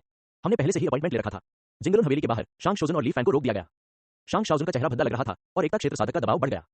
हालांकि दरवाजे पर खड़े दोनों पहरेदारों के चेहरे पीले पड़ गए थे, फिर भी वे अपना संयम बनाए रखते हुए बोले, महाराज हमें माफ कर दीजिए, हमारे स्वामी को अचानक अमर गठबंधन से एक गुप्त आदेश मिला और वे जल्दी में चले गए। मामला इतना गंभीर था कि किसी को बताने का भी समय नहीं मिला। शांग शाओजुन ने संचार ताबीज के साथ प्रथम जिंगलुन से फिर से संपर्क करने का प्रयास किया, लेकिन कोई प्रतिक्रिया नहीं मिली। ली फैन के साथ एक नजर का आदान प्रदान करने के बाद ये जानते हुए कि इस मुद्दे पर जोर देना व्यर्थ होगा, वह केवल खराटे भर सकता था और हार मान सकता था। मुझे नहीं लगता कि फर्स्ट जिंगलुन ने जानबूझकर हमसे दूरी बना ली है, जरूर कोई जरूरी काम होगा, ली फैन ने फुसफुसाते हुए कहा। ठीक है, मैं फर्स्ट जिंगलुन के व्यक्तित्व को अच्छी तरह जानता हूं, वह बचने का नाटक नहीं करेगा, लेकिन मुझे आश्चर्य है कि अमर गठबंधन में क्या हुआ। अगर फर्स्ट जिंगलुन को तुरंत बुलाया गया था तो यह मामला छोटा नहीं है। शांग शाओजुन बुदबुदाया। पहला लक्ष्य विफल हो गया और दोनों ने रास्ता बदलने और तियान युझू में जी होंगाओ को खोजने का फैसला किया। हालांकि उन्हें उम्मीद नहीं थी कि जी होंगाओ को भी पुनः नियुक्त किया गया है। दोनों ने एक दूसरे की ओर देखा, जिससे लोगों की तलाश में उनकी लगभग निरंतर जारी खोज में बाधा उत्पन्न हुई। कुछ ठीक नहीं है, मुझे पता करने दो, शांग शाओजुन ने भौहें चढ़ाईं। इस बीच ली फैन की ओर से अनंत दर्पण में छिपी उसकी दिव्य चेतना ने चुपचाप कार्रवाई शुरू कर दी थी। उन्होंने सूर्य परिवार से एक तियानक सुवान छोटा दर्पण चुरा लिया और उसके अंदर की जानकारी की जांच करने के लिए अनंत दर्पण को सक्रिय कर दिया। अमर गठबंधन में असामान्य गतिविधियों के बारे में तियानक सुवान मेरे को वास्तव में पहले से ही पता था। हालांकि इस परिणाम ने ली फैन को कुछ हद तक आश्चर्यचकित कर दिया। स्वर्गीय संचारण भगवान से संदेश, हाल ही में जुआन हुआंग क्षेत्र में कुछ गड़बड़ी हो सकती है और अमर गठबंधन को पहले से तैयारी करने की आवश्यकता है। यह अमर गठबंधन के निर्माण के बाद से दिव्य संचारक भगवान ने केवल कुछ ही बार सक्रिय रूप से संदेश प्रेषित किए हैं। प्रेषक इसे बहुत गंभीरता से लेते हैं। अनंत दर्पण की जांच बंद करने और अपनी भावनाओं को शांत करने के बाद ली फैन चिंतन में डूब गया। उन्हें इस बात का यकीन नहीं था कि स्वर्गीय भगवान के संचरण की घटना पिछले पुनर्जन्म में घटित हुई थी या नहीं। हालांकि ली फैन के कई जीवन कालों में जुआन हुआंग क्षेत्र में कभी कोई गड़बड़ी नहीं हुई थी। दिव्य प्रेषक भगवान ने विशेष रूप से यह संदेश प्रेषित किया है कि आगामी विक्षोभ छोटा नहीं होगा। यदि बिना तैयारी के इसे पकड़ लिया गया तो यह व्यापक रूप से आतंक फैला सकता है। लेकिन यह तथ्य कि दिव्य संचारक भगवान ने केवल संदेश प्रेषित किया और वापस नहीं लौटे, यह दर्शाता है कि यह गड़बड़ी जुआन हुआंग क्षेत्र को विनाशकारी नुकसान नहीं पहुंचाएगी। आकाशीय प्रेषक भगवान द्वारा की गई भविष्यवाणी के अनुसार गड़बड़ी लगभग 1 महीने बाद होने की उम्मीद है। तब तक हमें पता चल जाएगा कि क्या यह इस दुनिया में एक अनोखी घटना है। शांग शाओजुन की ओर से भी उन्हें परिणाम प्राप्त हुए। स्वाभाविक रूप से ये तियानक सुवान मेरे से चुराई गई जानकारी जितनी विस्तृत नहीं थी, लेकिन यह करीब थी। पूरा अमर गठबंधन ऊपर से नीचे तक संगठित हो गया है। मुझे विश्वास है कि संबंधित आदेश जल्द ही शाश्वत अमरगढ़ तक पहुंच जाएंगे। ली जियोंग, तुम क्या सोचते हो? संत ली फैन ने एक क्षण विचार किया और कहा, हम जो कार्य पूरा करना चाहते हैं वह रातों रात पूरा नहीं हो सकता। क्योंकि पूरा जुआन हुआंग क्षेत्र एक संभावित संकट का सामना करने वाला है, इसलिए बेहतर होगा कि इसके लिए अभी से तैयारी शुरू कर दी जाए। ग्रीन जुबान आर्मी बिना नेता के नहीं रह सकती। जब आप डीप एबिस की कमान संभालने के लिए वापस लौटेंगे तो स्थिति में बदलाव हो सकते हैं। आइए पहले अनंत अमरगढ़ में लौटें और स्थिति का निरीक्षण करें। ली फैन के सुझाव को शांग शाओजुन ने स्वीकार कर लिया। दोनों ने जल्दी से यह यात्रा समाप्त की और ब्रोकन पाम अमर शहर लौट आए। दूर स्थित शांत और गहन गहरे रसातल को देखते हुए संत ली फैन ने एक बार फिर उस आकृति की कल्पना की जो पहले गहरे रसातल के तल पर दिखाई दी थी। शायद इस दुनिया की विशिष्टता मेरे छोटे छोटे कार्यों से जुड़ी है। ली फैन थोड़ा हैरान हुआ और भौहें चढ़ा दी। अध्याय 1175 तारों भरे समुद्र में संदेह। वास्तव में 2 शब्द शायद को छोड़ा जा सकता है। यदि अगले ही क्षण संपूर्ण जुआन हुआंग क्षेत्र में सचमुच भारी उथल-पुथल मच जाए तो यह लगभग निश्चित हो सकता है कि यह ली फैन के इसी जीवन काल में किए गए किसी कार्य के कारण हुआ है। जुआन हुआंग क्षेत्र में भूकंप का मूल कारण अमर खंडहरों का आकर्षण होना चाहिए। कुंजी यही है, मैं अपनी क्षमताओं से अमर खंडहरों को कैसे प्रभावित कर पाया। इस जीवन के दृश्य तुरंत ली फैन की आंखों के सामने घूम गए। सभी असंभव विकल्पों को हटाते हुए ली फैन ने सूची को कुछ संदिग्ध संस्थाओं तक सीमित कर दिया। गहरे रसातल में स्थित रहस्यमयी व्यक्ति जिसने दुनिया में टुकड़ों को पुनः स्थापित किया था। जीवन और मृत्यु के क्षेत्र में अमूर्त उपस्थिति जिसने साधकों के शरीरों को एकत्रित किया। और 5 तत्वों के महान अमर क्षेत्र का प्रवास और परिवहन। ली फैन की वर्तमान शक्ति के साथ चाहे वह वास्तविक स्वरूप हो या अवतार, वह अमर खंडहरों को सीधे तौर पर नहीं बदल सकता। हालांकि उसके कार्य उन शक्तिशाली प्राणियों के भाग्य को प्रभावित और बदल सकते हैं जो अमर खंडहरों को हिलाकर रख सकते हैं और विचलन पैदा कर सकते हैं। बाएं और दाएं बस 1 महीने से थोड़ा ज्यादा धैर्य ही कुंजी है। संत ली फैन मौन चिंतन में डूब गए। जबकि अमर गठबंधन युद्ध की तत्काल तैयारी में था, पवित्र राजवंश भी इससे अलग नहीं था। हाल ही में एक आदेश जारी किया गया था जिसमें कहा गया था कि पवित्र सम्राट महाजागरण के बाहर शून्य में दिव्य तकनीकों का प्रयोग करेंगे। इससे कुछ कंपन हो सकते हैं और इसे एक सामान्य घटना माना जाता है, इसलिए घबराने की कोई जरूरत नहीं है। महान जागृति के लोगों की पवित्र सम्राट के प्रति पूजा लगभग कट्टरता के स्तर तक पहुंच गई थी। स्वाभाविक रूप से जो कुछ भी आदेश में कहा गया वह सत्य था। इसे सुनकर आम लोगों को न केवल घबराहट या डर महसूस नहीं हुआ, बल्कि वे पवित्र सम्राट की दिव्य तकनीकों की शक्ति की प्रतीक्षा करने लगे। पवित्र सम्राट के सिंहासन के नीचे गुप्त कक्ष में यिन शांग्रेन और ली पेंग एक दूसरे के आमने सामने थे। पिछली बार आप जिन छोटे बच्चों को मेरे पास लाए थे उनमें वाकई बहुत प्रतिभा है। उनमें से कुछ तो मेरी कल्पना से भी ज्यादा होशियार हैं। उनमें से 2 ने मेरे मार्गदर्शन में पहले ही सफलतापूर्वक नींव रख दी है। बाकी भी ज्यादा पीछे नहीं होंगे। यदि उन्होंने शुरू से ही मेरे साथ नींव बनाने को एकमात्र और सही विधि के रूप में स्वीकार कर लिया होता तो इससे उनकी साधना में वास्तव में बहुत मदद मिलती। यिन शांग्रेन ने पहले हाल की उपलब्धियों का सारांश दिया और फिर विषय बदल दिया। मैं हाल ही में थोड़ा असहज महसूस कर रहा हूं। मैंने सुना है कि आप कुछ दिव्य तकनीकों का परीक्षण करने जा रहे हैं। दूर रहने की कोशिश करें, इस छोटी सी दुनिया को नष्ट न करें। मुझे यहाँ बहुत अच्छा लग रहा है, यिन शांग्रेन ने सहजता से कहा। ली पेंग ने सहमति में सिर हिलाया, लेकिन उसके मन में विचार कौंध रहे थे। यिन शांग्रेन दुनिया की आत्मा है जो जुआन हुआंग क्षेत्र में परजीवी है। उसे कुछ स्पष्ट सा आभास हो रहा है जो दर्शाता है कि जुआन हुआंग क्षेत्र वास्तव में किसी आपदा का सामना करने वाला है। अनेक लोगों की उत्सुकता के बीच समय धीरे धीरे बीतता गया। इस बीच किसी की जानकारी के बिना 100 से अधिक पत्थर से बनी कठपुतलियां चुपचाप जुआन हुआंग क्षेत्र के ऊपर आकाश में उड़ गईं। दुनिया की सीमा पर शून्य में समा जाने से बस एक कदम दूर। फिर भी वे जुआन हुआंग क्षेत्र की सीमा के भीतर रहते हुए अमर खंडहर के आकर्षण से दूर नहीं जा सकेंगे। फिर भी वे एक ऊंचे स्थान से जुआन हुआंग क्षेत्र के समग्र स्थूल दृश्य का अवलोकन कर सकते थे। ये कठपुतलियां स्वाभाविक रूप से ली पेंग द्वारा बनाई गई थीं। उनका कोई विशेष उद्देश्य नहीं था। उनका उद्देश्य केवल जुआन हुआंग क्षेत्र में आने वाले झटकों का निरीक्षण करना और उन्हें रिकॉर्ड करना था। कठपुतलियां चुपचाप हवा में तैर रही थीं, आसन घटना की प्रतीक्षा में। जैसे जैसे दिव्य संचारक भगवान द्वारा भविष्यवाणी किया गया दिन नजदीक आता गया। एक दिन यिनफाजोए अंतरिक्ष में ली फैन का असली स्वरूप, गहरे रसातल के बाहर संत ली फैन, अनंत दर्पण में ली फैन अवतार और पवित्र राजवंश में पवित्र सम्राट ली पेंग, उन सभी को एक क्षण में ही एक विशेष अंतर्ज्ञान का अनुभव हुआ। वे सभी एक साथ आकाश की ओर देखने लगे। तियानक सुआन लॉकिंग स्पिरिट की पिछली घटना में जी होंगाओ ने पारस्परिक विनाश की एक विधि का उपयोग करते हुए एक पूरे प्रांत में साधकों को एक पल में मार डाला था, जिससे एक हृदय दिव्य भगवान को 5 बुजुर्ग संघ से पीछे हटने के लिए मजबूर होना पड़ा। उस समय क्योंकि कई साधक अचानक गायब हो गए थे, जुआन हुआंग क्षेत्र अचानक हल्का हो गया। लगातार झटके, गर्जना और चीख, उसमें रहने वाले सभी जीवों को ऐसा लग रहा था जैसे कोई बड़ी विपत्ति निकट आ गई है, मानो वे अगले ही क्षण मर जाएंगे। उस समय ली फैन ने व्यक्तिगत रूप से इस भावना का अनुभव किया था। अब यह भावना 100 गुना से भी अधिक प्रबल हो गई थी। धमाका! बिना किसी चेतावनी के जुआन हुआंग क्षेत्र हिंसक रूप से हिल गया। ऐसा लगता है जैसे कोई विशालकाय प्राणी दोनों हाथों से पूरी दुनिया को हिंसक तरीके से टुकड़े-टुकड़े कर रहा हो। धरती के हर कोने से दरारें उभरती हैं और तेजी से दोनों तरफ फैलती हैं। पल भर में कभी समतल रहा भूभाग जख्मों से भरा हुआ परिदृश्य बन जाता है। अनगिनत पर्वत श्रृंखलाएं फट जाती हैं और कुछ तो ढह जाती हैं और अचानक जमीन के नीचे प्रकट होने वाली खाई में गिर जाती हैं। यदि सतह पर घटित होने वाली हर चीज से फ्लोटिंग सिटी में रहने वाले साधकों को ज्यादा डर नहीं लगता है। हालांकि श्वेत कुहासा अवरोध में होने वाले परिवर्तनों के कारण जुआन हुआंग क्षेत्र के सभी साधक अनियंत्रित रूप से कांपने लगते हैं। स्वर्ग और पृथ्वी तक फैला हुआ शाश्वत श्वेत धुंध अवरोध अप्रत्याशित रूप से विकृत और खंडित हो जाता है। सफेद धुंध अपने मूल निश्चित क्षेत्र से बाहर की ओर फैलती है। यह जहां भी गुजरता है सभी जीवित प्राणियों की जीवन शक्ति को निगल जाता है। परिणामस्वरूप क्षेत्रों की सीमाएं बदल जाती हैं। आकाश में 100 से अधिक कठपुतलियों की आंखों से ली फैन अधिक स्पष्टता से अवलोकन करता है।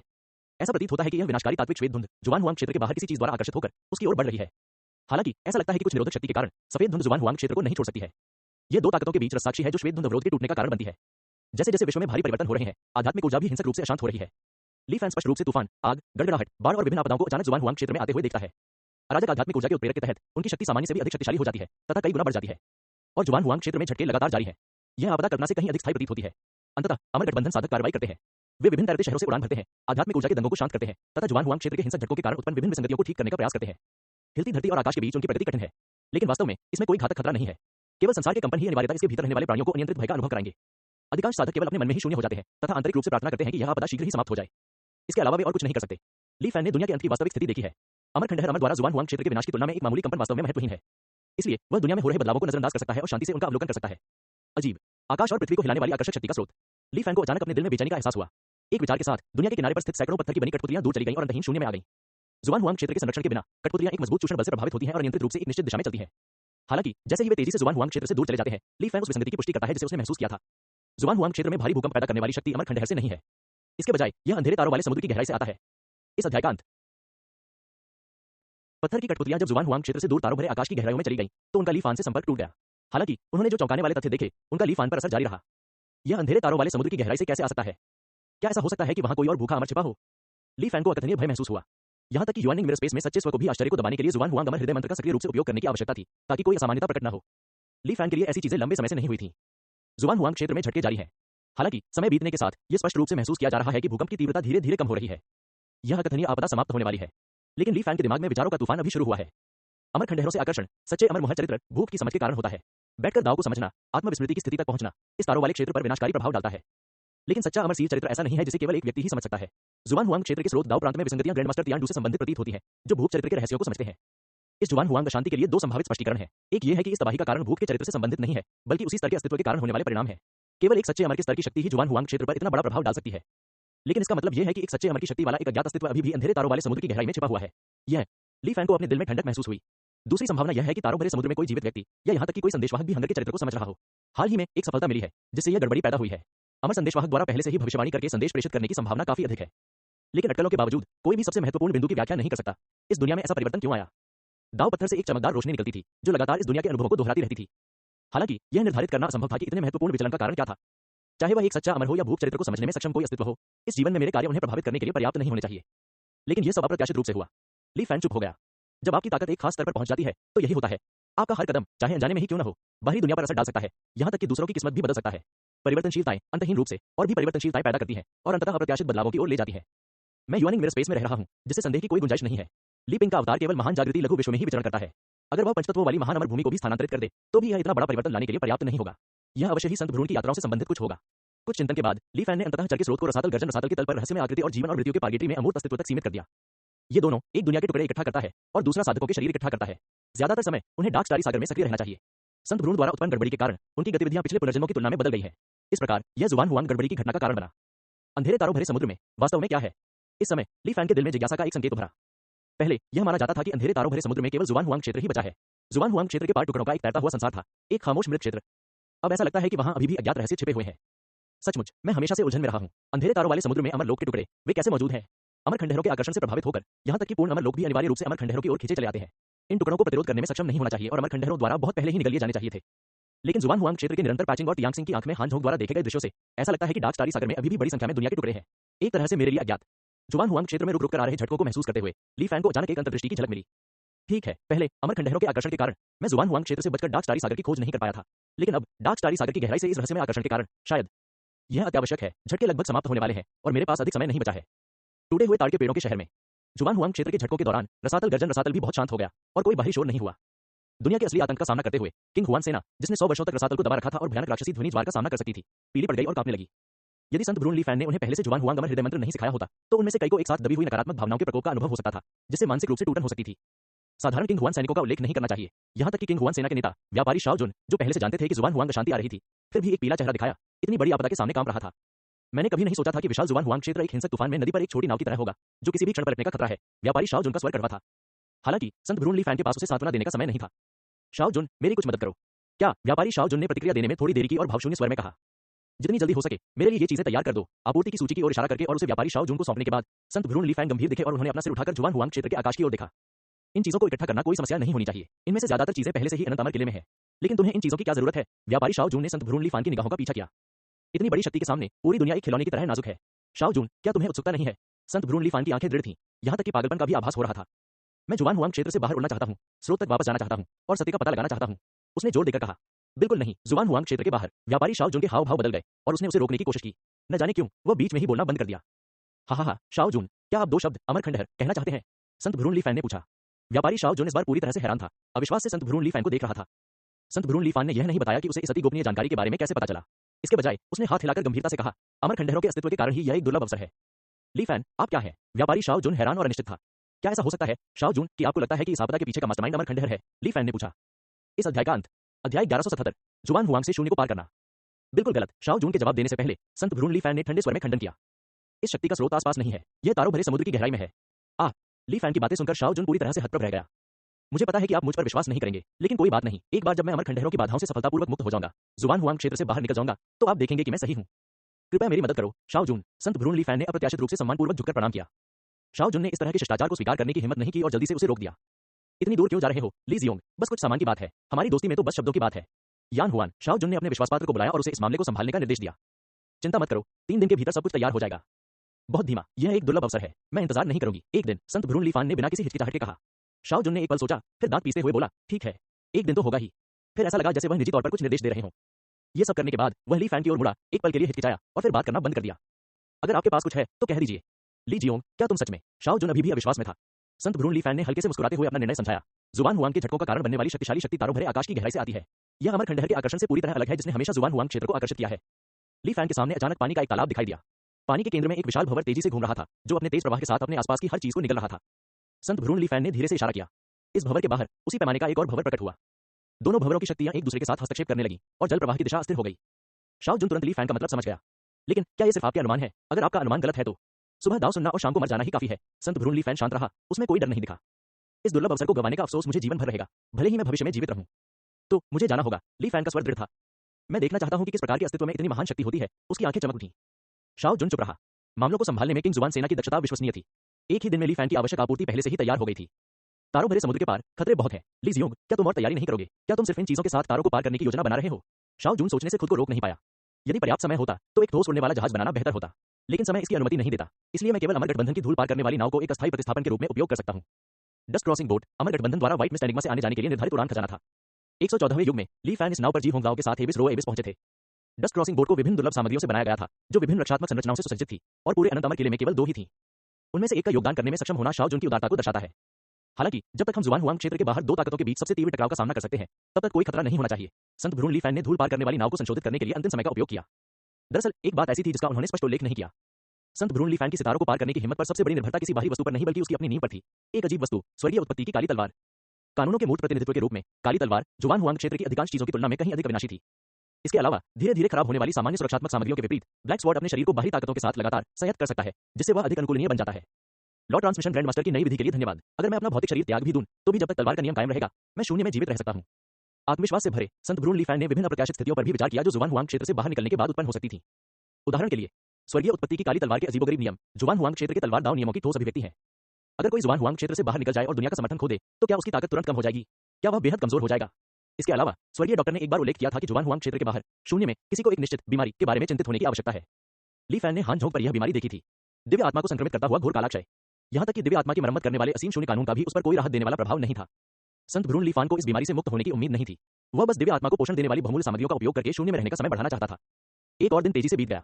जुआन हुआंग क्षेत्र में भूकंप के झटके लगभग समाप्त होने वाले थे। जुआन हुआंग क्षेत्र के साधकों को अभी भी ऐसा लग रहा था जैसे वे किसी विपत्ति से बच गए हों। कई लोग अभी भी आशंकित थे, उन्हें डर था कि कहीं ये भयानक विपत्ति फिर से न आ जाए। रसातल गर्जन रसातल के बाहर संत भ्रून ली फैन पहले से ही पूरी तरह से तैयार था। धूल पार करने वाली नाव अपने मूल स्वरूप से बिल्कुल अलग दिख रही थी। ली फैन ने किंग जुआन सेना को अलविदा कहा और शांति से उड़ते हुए जहाज में चला गया। ली फैन का फिगर देखकर शाओ जुन बोलने में झिझक रहा था। यहां तक कि उसके दिल में एक आवेग भी उठा कि वो उसके साथ चले, जुआन हुआंग क्षेत्र से बाहर निकले और उस महान शक्ति के पीछे के रहस्य का पता लगाए। साधक होने के नाते वे उस स्तर की शक्ति के बारे में उत्सुक कैसे न हों। तथापि आखिरकार वह अकेला नहीं था, विचार करने के लिए बहुत सी बातें थीं। शाओ जुन को अचानक धूल पार करने वाली नाव पर बैठे व्यक्ति से ईर्ष्या होने लगी। क्या जून मेरे साथ आना नहीं चाहता और जीवन मृत्यु को पीछे नहीं छोड़ना चाहता? मानो मन पढ़ने में सक्षम हो, प्रस्थान से पहले अचानक एक आवाज ने पूछा। इससे पहले कि शाओ जुन जवाब दे पाता, संत भ्रून ली फैन मुस्कुराया और कहा, यह काम नहीं करेगा। शाओ जुन थोड़ा स्तब्ध रह गया। मत भूलिए, जुआन हुआंग क्षेत्र में अभी भी विश्वासघाती तत्व गुप्त रूप से षड्यंत्र रच रहे हैं। मुझे लगा था कि तुम इस बारे में पहले ही भूल चुके होगे। शाओ जुन ने चुपचाप खुद की आलोचना की।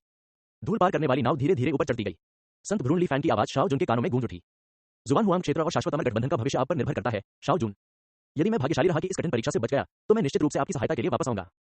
शाओ जुन ने धूल पार करने वाली नाव का पूरे रास्ते पीछा किया, सफेद धुंध को छोड़ दिया और उसे आकाश में गायब होते देखा। उसके दिल में क्षति की भावना महसूस हुई। यद्यपि वह ली फैन को लंबे समय से नहीं जानते थे, लेकिन उनकी ताकत और व्यवहार ने उन्हें बहुत प्रभावित किया। अच्छी तरह जीवित रहो, शाओ जुन ने मन ही मन कहा। इस अध्याय का अंत। अध्याय 1178, श्वेत सूर्य तलवार तारे का आविर्भाव। शाओ जुन के सामने नाटक करने के बाद संत भ्रून ली फैन ने अपना पूरा ध्यान डस्ट क्रॉसिंग बोर्ड के बाहर हो रहे परिवर्तनों को देखने में लगा दिया। इस समय धूल पार करने वाली नाव दुनिया के किनारे पर पहुंच गई थी। पूरा जुआन हुआंग क्षेत्र नीचे स्थित था, पूरी तरह से दिखाई दे रहा था। अतीत में ली फैन ने इसी दृष्टिकोण से जुआन हुआंग क्षेत्र का अवलोकन किया था। हालांकि उस समय जुआन हुआंग क्षेत्र धुंधली पीली रोशनी में लिपटा हुआ था, जो प्रकाश के एक बड़े गोले जैसा प्रतीत हो रहा था। दुनिया के अंदर और पृथ्वी की सतह पर दृश्यों का विवरण बिल्कुल भी स्पष्ट नहीं था। लेकिन अब तारों भरे समुद्र की गहराई से आने वाली अपार ऊर्जा के प्रभाव से वह मंद पीली रोशनी आंशिक रूप से उठ गई थी। नीचे छुपी दुनिया का असली चेहरा उजागर करना। संत भ्रून ली फैन ने विकृत सफेद धुंध अवरोध को देखा और अंगों और मांस के टुकड़ों से बने राक्षस। यह वाक्यांश अचानक ली फैन के दिमाग में कौंध गया। 9 स्वर्गों के ऊपर से भी विभिन्न क्षेत्रों के बीच अंतर देखा जा सकता था। इन क्षेत्रों के प्राणियों के लिए अंतर करना मुश्किल हो सकता था, लेकिन जुआन हुआंग क्षेत्र के बाहर से देखने पर यह विसंगति तुरंत स्पष्ट हो जाती थी। संत भ्रून ली फैन तुरंत ही अपने क्षणिक विस्मय से बाहर आ गया। डस्ट क्रॉसिंग बोर्ड से चरमराहट की आवाजें आ रही थीं, जो बाहर से आ रहे प्रबल संपीन बल का संकेत था। संत भ्रून ली फैन ने कोई डर नहीं दिखाया, इसकी परवाह नहीं की और यहां तक कि धूल पार करने वाली नाव की गति भी तेज कर दी। जुआन हुआंग क्षेत्र को पूरी तरह से छोड़ते हुए उसने महसूस किया कि आसपास का वातावरण अचानक अंधकार में हो गया। ऐसा लग रहा था जैसे शाम हो गई हो, सूरज तुरंत ही क्षितिज के नीचे डूब गया हो। धुंधला, ठंडा, शांत। संत भ्रून ली फैन के दिल में विभिन्न भावनाएं उमड़ पड़ी। जुआन हुआंग अमर हृदय मंत्र ने स्वतः ही कार्य किया तथा ली फैन को इन नकारात्मक भावनाओं से बचाया। चित्रों और कठपुतली के ज्ञान के माध्यम से यह व्यक्तिगत अनुभव से भिन्न प्रतीत होता है। चाहे वह कठपुतली समकालिक संवेदन हो या औषधि राजा कड़ाही का स्थायी प्रभाव, वे इस क्षण जितने वास्तविक नहीं है। जैसा कि संत भ्रून ली फैन सोच रहा था, उसने अचानक अपना सिर घुमाया। उसी क्षण उसके हृदय में एक असुरक्षा की भावना जाग उठी, मानो कोई चीज अचानक उसके पीछे प्रकट होकर उसे घातक आघात पहुंचा देगी। हालांकि उसकी दिव्य इंद्रिय दृष्टि ने उसे स्पष्ट रूप से बता दिया था कि उसके पीछे कोई खतरा नहीं है, फिर भी उसके हृदय में उठती भावना उसे बार-बार पीछे मुड़कर देखने के लिए प्रेरित कर रही थी। जब अंततः यह पुष्टि हो गई कि कोई काल्पनिक संकट नहीं था, तब उसके हृदय में व्याप्त अजीब भावना धीरे-धीरे समाप्त हो गई। इस समय धूल पार करने वाली नाव, जो पहले की हल्की चरमराहट से गड़गड़ाहट में बदल गई थी, मानो अनगिनत प्राचीन क्रूर जानवर लगातार पतवार पर हमला कर रहे हों, नाव पर दरारें दिखाई देने लगी। उत्कीर्ण संरचनाओं में विखंडन के भी संकेत दिखाई दिए। संत भ्रून ली फैन पहले से ही नाव को छोड़ने की तैयारी कर चुका था। 99 तलवारों की परछाइयां अचानक उसके चारों ओर प्रकट हुईं, जो बाईं और दाईं ओर घूम रही थीं तथा उस पूर्ण अंतरिक्ष में एक बफर क्षेत्र बना रही थीं। संत भ्रून ली फैन का शरीर धीरे-धीरे मुरझा गया, उसका मांस का रंग उड़ गया। उसकी जगह उसमें एक अजीब सी धात्विक चमक आ गई। हालांकि तारों भरे समुद्र की गहराइयों से आने वाली अपार शक्ति ने अमर महल के आकर्षण पर कुछ हद तक प्रभाव डाला था, फिर भी अमर महल अभी भी अपने घरेलू मैदान पर संघर्ष कर रहा था। इसके अलावा विसंगति को घटित हुए कुछ समय बीत चुका था और तारों भरे समुद्र की अज्ञात शक्ति काफी कम हो गई थी। इसलिए धूल पार करने वाली नाव पहले से व्यवस्थित पत्थर की कठपुतलियों की तरह तारों वाले समुद्र की गहराई की ओर नहीं बही। इसके बजाय यह अपरिहार्य रूप से धीरे-धीरे अमर महल की ओर उतरने लगा।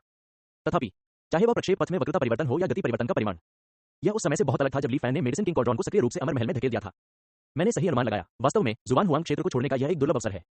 धूल पार करने वाली नाव को पूरी तरह से टूटते हुए देखकर संत भ्रून ली फैन को अब कोई हिचकिचाहट नहीं हुई। मेरे जैसे असंख्य तलवारों के टीले से हजारों जंग लगी तलवारों की आकृतियां धुंधली सी उसके पीछे दिखाई देने लगी। एक क्षण बाद तलवारों की ये परछाइयां उसके शरीर में विलीन हो गई। धूल पार करने वाली नाव के चारों ओर का काला शून्य प्रकाशित हो गया और ली फैन के शरीर से एक चमकदार सफेद रोशनी निकली। उसके शरीर को पूरी तरह से निगल लिया। मनुष्य और तलवार की एकता। फिर मानो एक चमकदार तलवार की रोशनी बाहर निकल रही हो और दुनिया खुल रही हो। धूल पार करने वाली नाव तलवार की रोशनी से घिर गई और बिना किसी निशान के गायब हो गई। हालांकि सफेद तलवार की रोशनी अमर महल से भटक गई और निर्णायक रूप से तारों वाले समुद्र की गहराई की ओर बढ़ गई। इस तलवार की रोशनी असाधारण रूप से उज्जवल और चकाचौंध करने वाली थी। यहां तक कि नीचे जुआन हुआंग क्षेत्र के आकाश में भी सूर्य के समान चमकता हुआ एक तारा अचानक प्रकट हुआ। इस समय अनगिनत साधकों ने अपनी दृष्टि उस स्थान की ओर डाली जहां संत भ्रून ली फैन था। विशेष रूप से शाओ जुन ने तुरंत ही अपना ध्यान खो दिया तथा अपने हृदय में क्षति की भावना महसूस करने लगा। अद्वितीय तलवार की रोशनी तेजी से आगे बढ़ी। संत भ्रून ली फैन ने महसूस किया कि अमर महल का संयम कम हो रहा है। यह सहज प्रगति न केवल काले तलवार स्वर्ग के विचित्र नियम में रूपांतरित होने और अंतिम तलवार प्रहार करने के कारण थी, बल्कि इससे भी अधिक महत्वपूर्ण बात यह थी कि यह तारों भरे समुद्र की गहराई में स्थित रहस्यमय शक्ति से प्रभावित थी। जुआन हुआंग क्षेत्र के बाहर विभिन्न विश्व कानूनों के हस्तक्षेप से मुक्त वह स्पष्ट रूप से शून्य में शेष शक्ति को महसूस कर सकता था। अमर महल के आकर्षण की शाश्वत उपस्थिति के विपरीत तारों से भरे समुद्र की शक्ति ज्वार भाटे की तरह है, रुक रुक कर आती हुई भी निरंतर। संत भ्रून ली फैन ने विशाल और शक्तिशाली बल की लहरों को उठते हुए महसूस किया, यहां तक कि एक तूफानी समुद्र में एक सपाट नाव पर नौकायन का भ्रम पैदा किया, जो लहरों के साथ ऊपर और नीचे जा रही थी। क्या ये पत्थर की कठपुतलियां हैं जो मैंने पहले रखी थीं? शून्य में यात्रा करने के कुछ समय बाद संत भ्रून ली फैन को एक बार फिर पहले से टूटे हुए संबंध का एहसास हुआ। लेकिन उन्हें आश्चर्य यह हुआ कि सभी कठपुतलियां सुरक्षित नहीं थीं। कम से कम एक तिहाई कठपुतलियां अज्ञात कारणों से गायब हो गईं। यह संभव है कि दुर्भाग्यवश वे अमर महल की बाधाओं से मुक्त होने में असफल रहे, लेकिन यह भी संभव है संत भ्रूण ली फैन कठपुतलियों के स्थान की ओर तेजी से बढ़ा। हालांकि अचानक उन्होंने सहज रूप से अपनी गति धीमी कर दी, क्योंकि अभी अभी इन बची हुई 74 कठपुतलियों में से एक और कठपुतलियां अज्ञात कारणों से गायब हो गई थीं। उसकी सूझबूझ और निगरानी में यह बिना किसी निशान के गायब हो गया, और ली फैन को यह पता नहीं चला कि वह कठपुतली कैसे गायब हो गई। अंधेरे तारों वाले समुद्र में वास्तव में खतरे बहुत अधिक है। संत भ्रूण ली फैन के दिल में एक अकथनीय ठंडक दौड़ गई। अपनी उड़ान की गति को नियंत्रित करते हुए उन्होंने शेष 73 कठपुतलियों को आगे बढ़ने दिया, जो दूर से उनका पीछा कर रही थीं।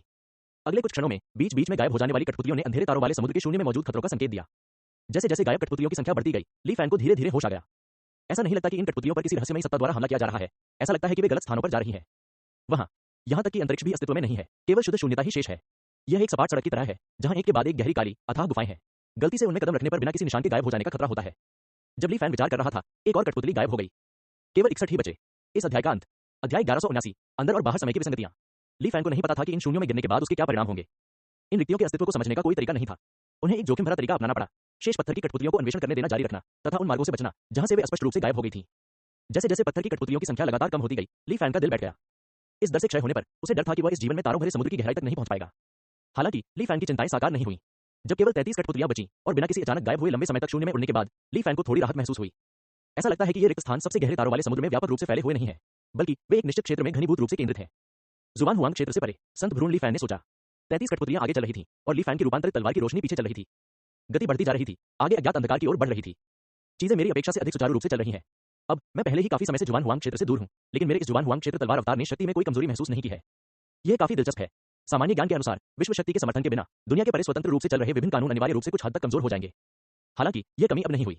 इसके अतिरिक्त जुबान हुआंग क्षेत्र में जो अड़चन अपनी सीमा तक पहुंच गई थी, चाहे वह कितना भी समझ ले, आगे बढ़ने में असमर्थ, कुछ समय तक शून्य में रहने के बाद अप्रत्याशित रूप से ढीली हो गई। यद्यपि इस संत भ्रूण की जन्मजात प्रतिभा उत्कृष्ट नहीं थी, फिर भी विभिन्न विचार और अंतर्दृष्टि अनियंत्रित रूप से उमड़ रही थी। ऐसा महसूस हुआ जैसे मैं सीधे एक अद्वितीय प्रतिभा में परिवर्तित हो गया हूं। ली फैन के मन में बाकी सब चीजों को नजरअंदाज करते हुए अपनी सारी ऊर्जा आत्मज्ञान पर केंद्रित करने की प्रेरणा जागृत हुई। हालांकि उन्होंने अमर हृदय मंत्र का उपयोग करके इसे बलपूर्वक दबा दिया। इस असामान्य घटना ने ली फैन को गहराई से चिंतन करने पर मजबूर कर दिया। संपूर्ण अंधकार में तारों वाला समुद्र वास्तव में कानून प्रणालियों का एक समूह साझा करता है। जुबान हुआंग दायरे की तलवार तकनीक पूरे तारों वाले समुद्र में समग्र तलवार तकनीकों का एक हिस्सा है। दुनिया के बाहर, शून्य के भीतर एक व्यापक आकाश और पृथ्वी को देख रहा हूं। सीमाएं अदृश्य रूप से विस्तृत हो रही हैं। यह वास्तव में खतरे और अवसर का एक साथ अस्तित्व वाला स्थान है। मुझे डर है कि स्वर्गीय डॉक्टर और ट्रांसमिटिंग द लॉ का अक्सर सबसे अंधेरे तारों वाले समुद्र की ओर भागना भी इसी कारक से प्रभावित है। स्वर्गीय डॉक्टर और कानून के प्रसारण के बारे में सोचते हुए ली फैन खुद को थोड़ा गंभीर महसूस करने से नहीं रोक सका। उन्होंने बहुत कम समय बिताया था, फिर भी उन्हें उल्लेखनीय अंतर्दृष्टि प्राप्त हुई। यह कल्पना करना कठिन है कि ये दोनों व्यक्ति, जो हजारों वर्षों से तारों भरे समुद्र में रह रहे थे, किस क्षेत्र में पहुंच गए थे। स्वर्गीय डॉक्टर की सलाह सचमुच बुद्धिमत्तापूर्ण थी, यहां तक कि वह, जो अत्यंत सतर्क था, तारों भरे समुद्र के शून्य में बीमारी का सामना कर बैठा बिना किसी चेतावनी के। जब ली फैन तलवार की तकनीक की समझ को तोड़ने की खुशी में डूबा हुआ था, तो अकथनीय कमजोरी की भावना अचानक उसके दिल में उमड़ पड़ी। भीतर की ओर देखने पर उसे अपनी आत्मा के भीतर एक काला धब्बा दिखाई दिया। यह काला धब्बा आत्मा पर आक्रमण कर रहा था, मानो सीधे उसके किसी भाग पर कब्जा कर रहा हो। ली फैन ने अपनी आत्मा की रक्षा के लिए पहले भी कई खजाने खाए थे, फिर भी वे उसके आक्रमण को रोक नहीं सके, और आत्मा को पोषण देने के लिए तैयार किए गए साधनों का कोई प्रभाव नहीं पड़ा। आत्मा की शक्ति की ऊपरी सीमा कम हो गई है, लेकिन आत्मा स्वयं क्षतिग्रस्त नहीं हुई है। संत भ्रूण ली फैन थोड़ा गंभीर महसूस किया। सौभाग्य से इस काले धब्बे का प्रसार बहुत तेजी से नहीं हुआ, और ली फैन के पास उचित उपाय करने का समय था। उसकी आत्मा में तलवार की छाया प्रकट हुई। तलवार की रोशनी चमक उठी और सीधे आत्मा के उस हिस्से को काट दिया जो काले धब्बे से घिरा था। और जैसे ही आत्मा विभाजित हुई, संत भ्रूण ली फैन का तलवार शरीर तुरंत दो भागों में विभाजित हो गया। जिस भाग पर काले धब्बे का आक्रमण नहीं हुआ था, वह अचानक तेजी से अपने मूल स्थान से दूर चला गया। दूसरी ओर संक्रमित आधे हिस्से ने हिलना बंद कर दिया। शून्य में बैठे ली फैन ने ध्यान केंद्रित किया, कमजोर आत्मा के भीतर रहस्यमय काले इरादे को समझने की कोशिश की। आत्मा के विखंडन का दर्द अवर्णनीय था। अमर हृदय मंत्र के समर्थन के बावजूद संत भ्रूण ली फैन को क्षणिक अंधकार महसूस हुआ, लगभग बेहोशी सी छा गई। काले धब्बे के आक्रमण के समय से भी अधिक कमजोर महसूस करते हुए उन्होंने दर्द और कमजोरी की उपेक्षा की। पहले से परिष्कृत आत्मा पोषण खजाने के सार को जल्दी से अवशोषित करते हुए ली फैन की एक बार साफ आत्मा धीरे धीरे काले धब्बे के संयम के बिना ताकत हासिल कर ली। यह घाव का इलाज करने के लिए हड्डी को खुरचने के समान है, ली फैन ने आह भरी। यह नई तकनीक की अप्रत्याशितता, साधना की अटूट नींव और अविनाशी शरीर का प्रभाव था। साथ ही जुबान हुआंग तलवार दांव पर आधारित उसकी नींव उसे बिना किसी क्षणिक दुर्बलता के अपनी आत्मा को बेपरवाही से काटने की अनुमति देती थी। दुर्भाग्यवश पंचतत्वों के महान स्वर्ग और अनंत शून्य तकनीक के बिना इन बाह्य वस्तुओं पर निर्भर रहना दीर्घकालिक समाधान नहीं है। प्रत्येक कट के साथ मैं पहले से अधिक कमजोर हो जाता हूं। मुझे आशा है कि मैं तारों भरे समुद्र की गहराई तक टिक सकूंगा। ली फैन ने अपनी आंखें बंद कर लीं, अस्थायी रूप से सभी विकर्षणों को त्याग दिया और आत्मा की चोटों की मरम्मत पर ध्यान केंद्रित किया।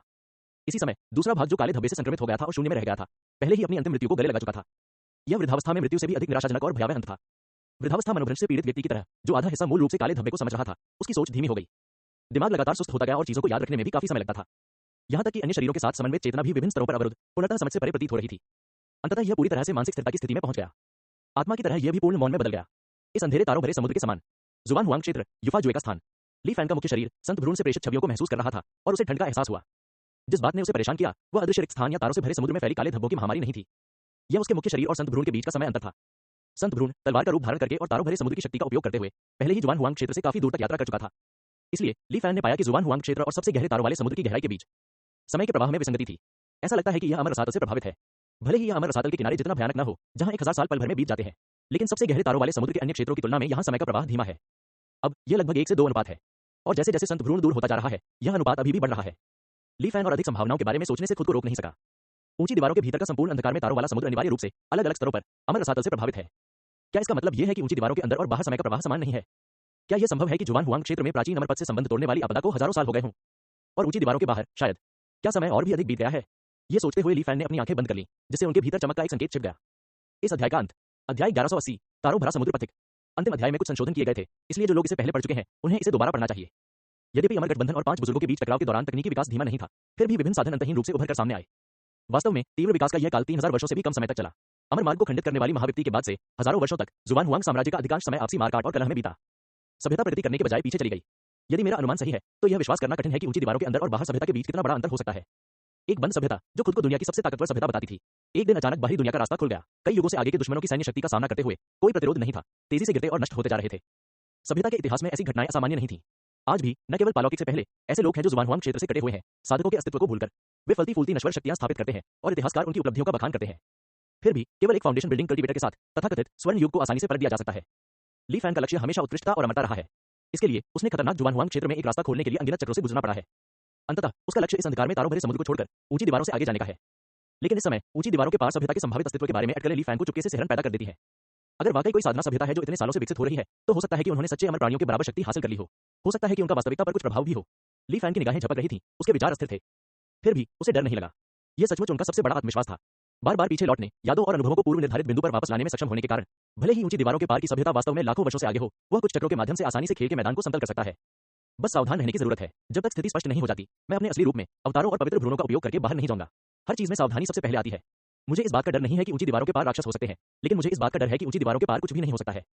घने अंधकार में पवित्र भ्रूण ली फैन से रूपांतरित तलवार की रोशनी 29 कठपुतलियों के पीछे पीछे चल रही थी। जब से उसने सीमाएं तोड़ी हैं, जुआन हुआंग क्षेत्र में उसे केवल आधा वर्ष ही बीता है। पवित्र भ्रूण ली फैन के दृष्टिकोण से वह पूरे एक दशक से जुआन हुआंग क्षेत्र से दूर था। समय के प्रवाह में अंतर, जो गहरे तारों वाले समुद्र में और भी अधिक बढ़ गया था, कुछ समय पहले ही चरम पर पहुंच गया था, भयावह रूप से 50 गुना अधिक तेजी से। लेकिन जैसे जैसे पवित्र भ्रूण ली फैन आगे बढ़ता गया, उसके और जुआन हुआंग क्षेत्र के बीच का समय अंतराल धीरे धीरे अभिसरण पर लौट आया। 50 गुना तेज से 10 गुना तेज। यह जुआन हुआंग क्षेत्र को छोड़ने से ज्यादा अलग नहीं था। ली फैन जानता था कि ऐसा इसलिए था क्योंकि वह धीरे धीरे एक अन्य विशाल शक्ति के निकट पहुंच रहा था जिसने समय के प्रवाह को विकृत कर दिया था। तारों वाला समुद्र विशाल है। इस अज्ञात शक्ति की मदद से भी जुआन हुआंग क्षेत्र में उड़ान भरने की तुलना में सैकड़ों गुना अधिक गति तक पहुंचने में, गंतव्य तक पहुंचने में इतना समय लगा। पवित्र भ्रूण ली फैन ने थोड़ी आह भरी। इन 10 वर्षों में उसने अपनी आत्मा को 300 से अधिक बार विच्छेदित किया था। चरम काल से लेकर, जो लगभग जुआन हुआंग क्षेत्र में एक ताओवादी साधक के बराबर था, अब तक केवल एक साधारण मनुष्य की शक्ति तक। ली फैन के अदम्य स्वभाव के बावजूद उसने जो दर्द सहा, वह उसे दूसरी बार अनुभव नहीं करना चाहता था। सौभाग्य से पिछले कुछ वर्षों में, शायद इसलिए कि उनकी ताकत अत्यंत कमजोर हो गई थी, काले धब्बों से संक्रमण की आवृत्ति बहुत कम हो गई थी, और 300 से अधिक विभाजनों के बाद पवित्र भ्रूण ली फैन को इस अकथनीय महामारी के बारे में कुछ अंतर्दृष्टि मिली। हालांकि मैं अभी भी इसके प्रकट होने के पीछे के सिद्धांतों को नहीं समझ पाया हूं, लेकिन मैं निश्चित रूप से कह सकता हूं कि ये काले धब्बे सबसे अंधेरे तारों वाले समुद्र में लुप्त हो चुके साधना जगत से संबंधित हैं। काले धब्बों से संक्रमित 300 से अधिक आत्माएं, यदि उनमें से केवल एक पर विचार किया जाता, तो शायद ली फैन को कुछ भी महसूस नहीं होता। लेकिन अब वे सभी वीरान मृत आत्माएं, जिन्हें उसने अंधेरे तारों वाले समुद्र में पीछे छोड़ दिया था, एकत्रित हो गईं, जिससे ली फैन को उनकी समानता का पता लगाने में मदद मिली। पूरी तरह से चुप रहने के बाद वे अपने स्थान पर नहीं रुके। इसके बजाय वे चुपचाप अंधेरे तारों भरे समुद्र में अलग अलग स्थानों की ओर बहते रहे। जिस तरह से वे आगे बढ़े वह काफी रहस्यमय था। अंतरिक्ष में यह सामान्य गति नहीं थी। यह पानी की बूंदों की तरह है जो प्राकृतिक रूप से ऊंचे स्थान से निचले स्थान की ओर लुढ़कती है तथा तारों से भरे अंधेरे समुद्र में तेजी से आगे बढ़ती है। लक्ष्य तक पहुंचने के बाद वे ली फैन की नजरों से ओझल हो गए। तारों से भरे समुद्र के भीतर और जुआन हुआंग क्षेत्र के बीच स्थित वे स्थान उन गुहाओं के साथ ओवरलैप होते प्रतीत होते हैं जिनसे मैं गुजरा था। पवित्र भ्रूण ली फैन ने चुपचाप पीछे मुड़कर देखा।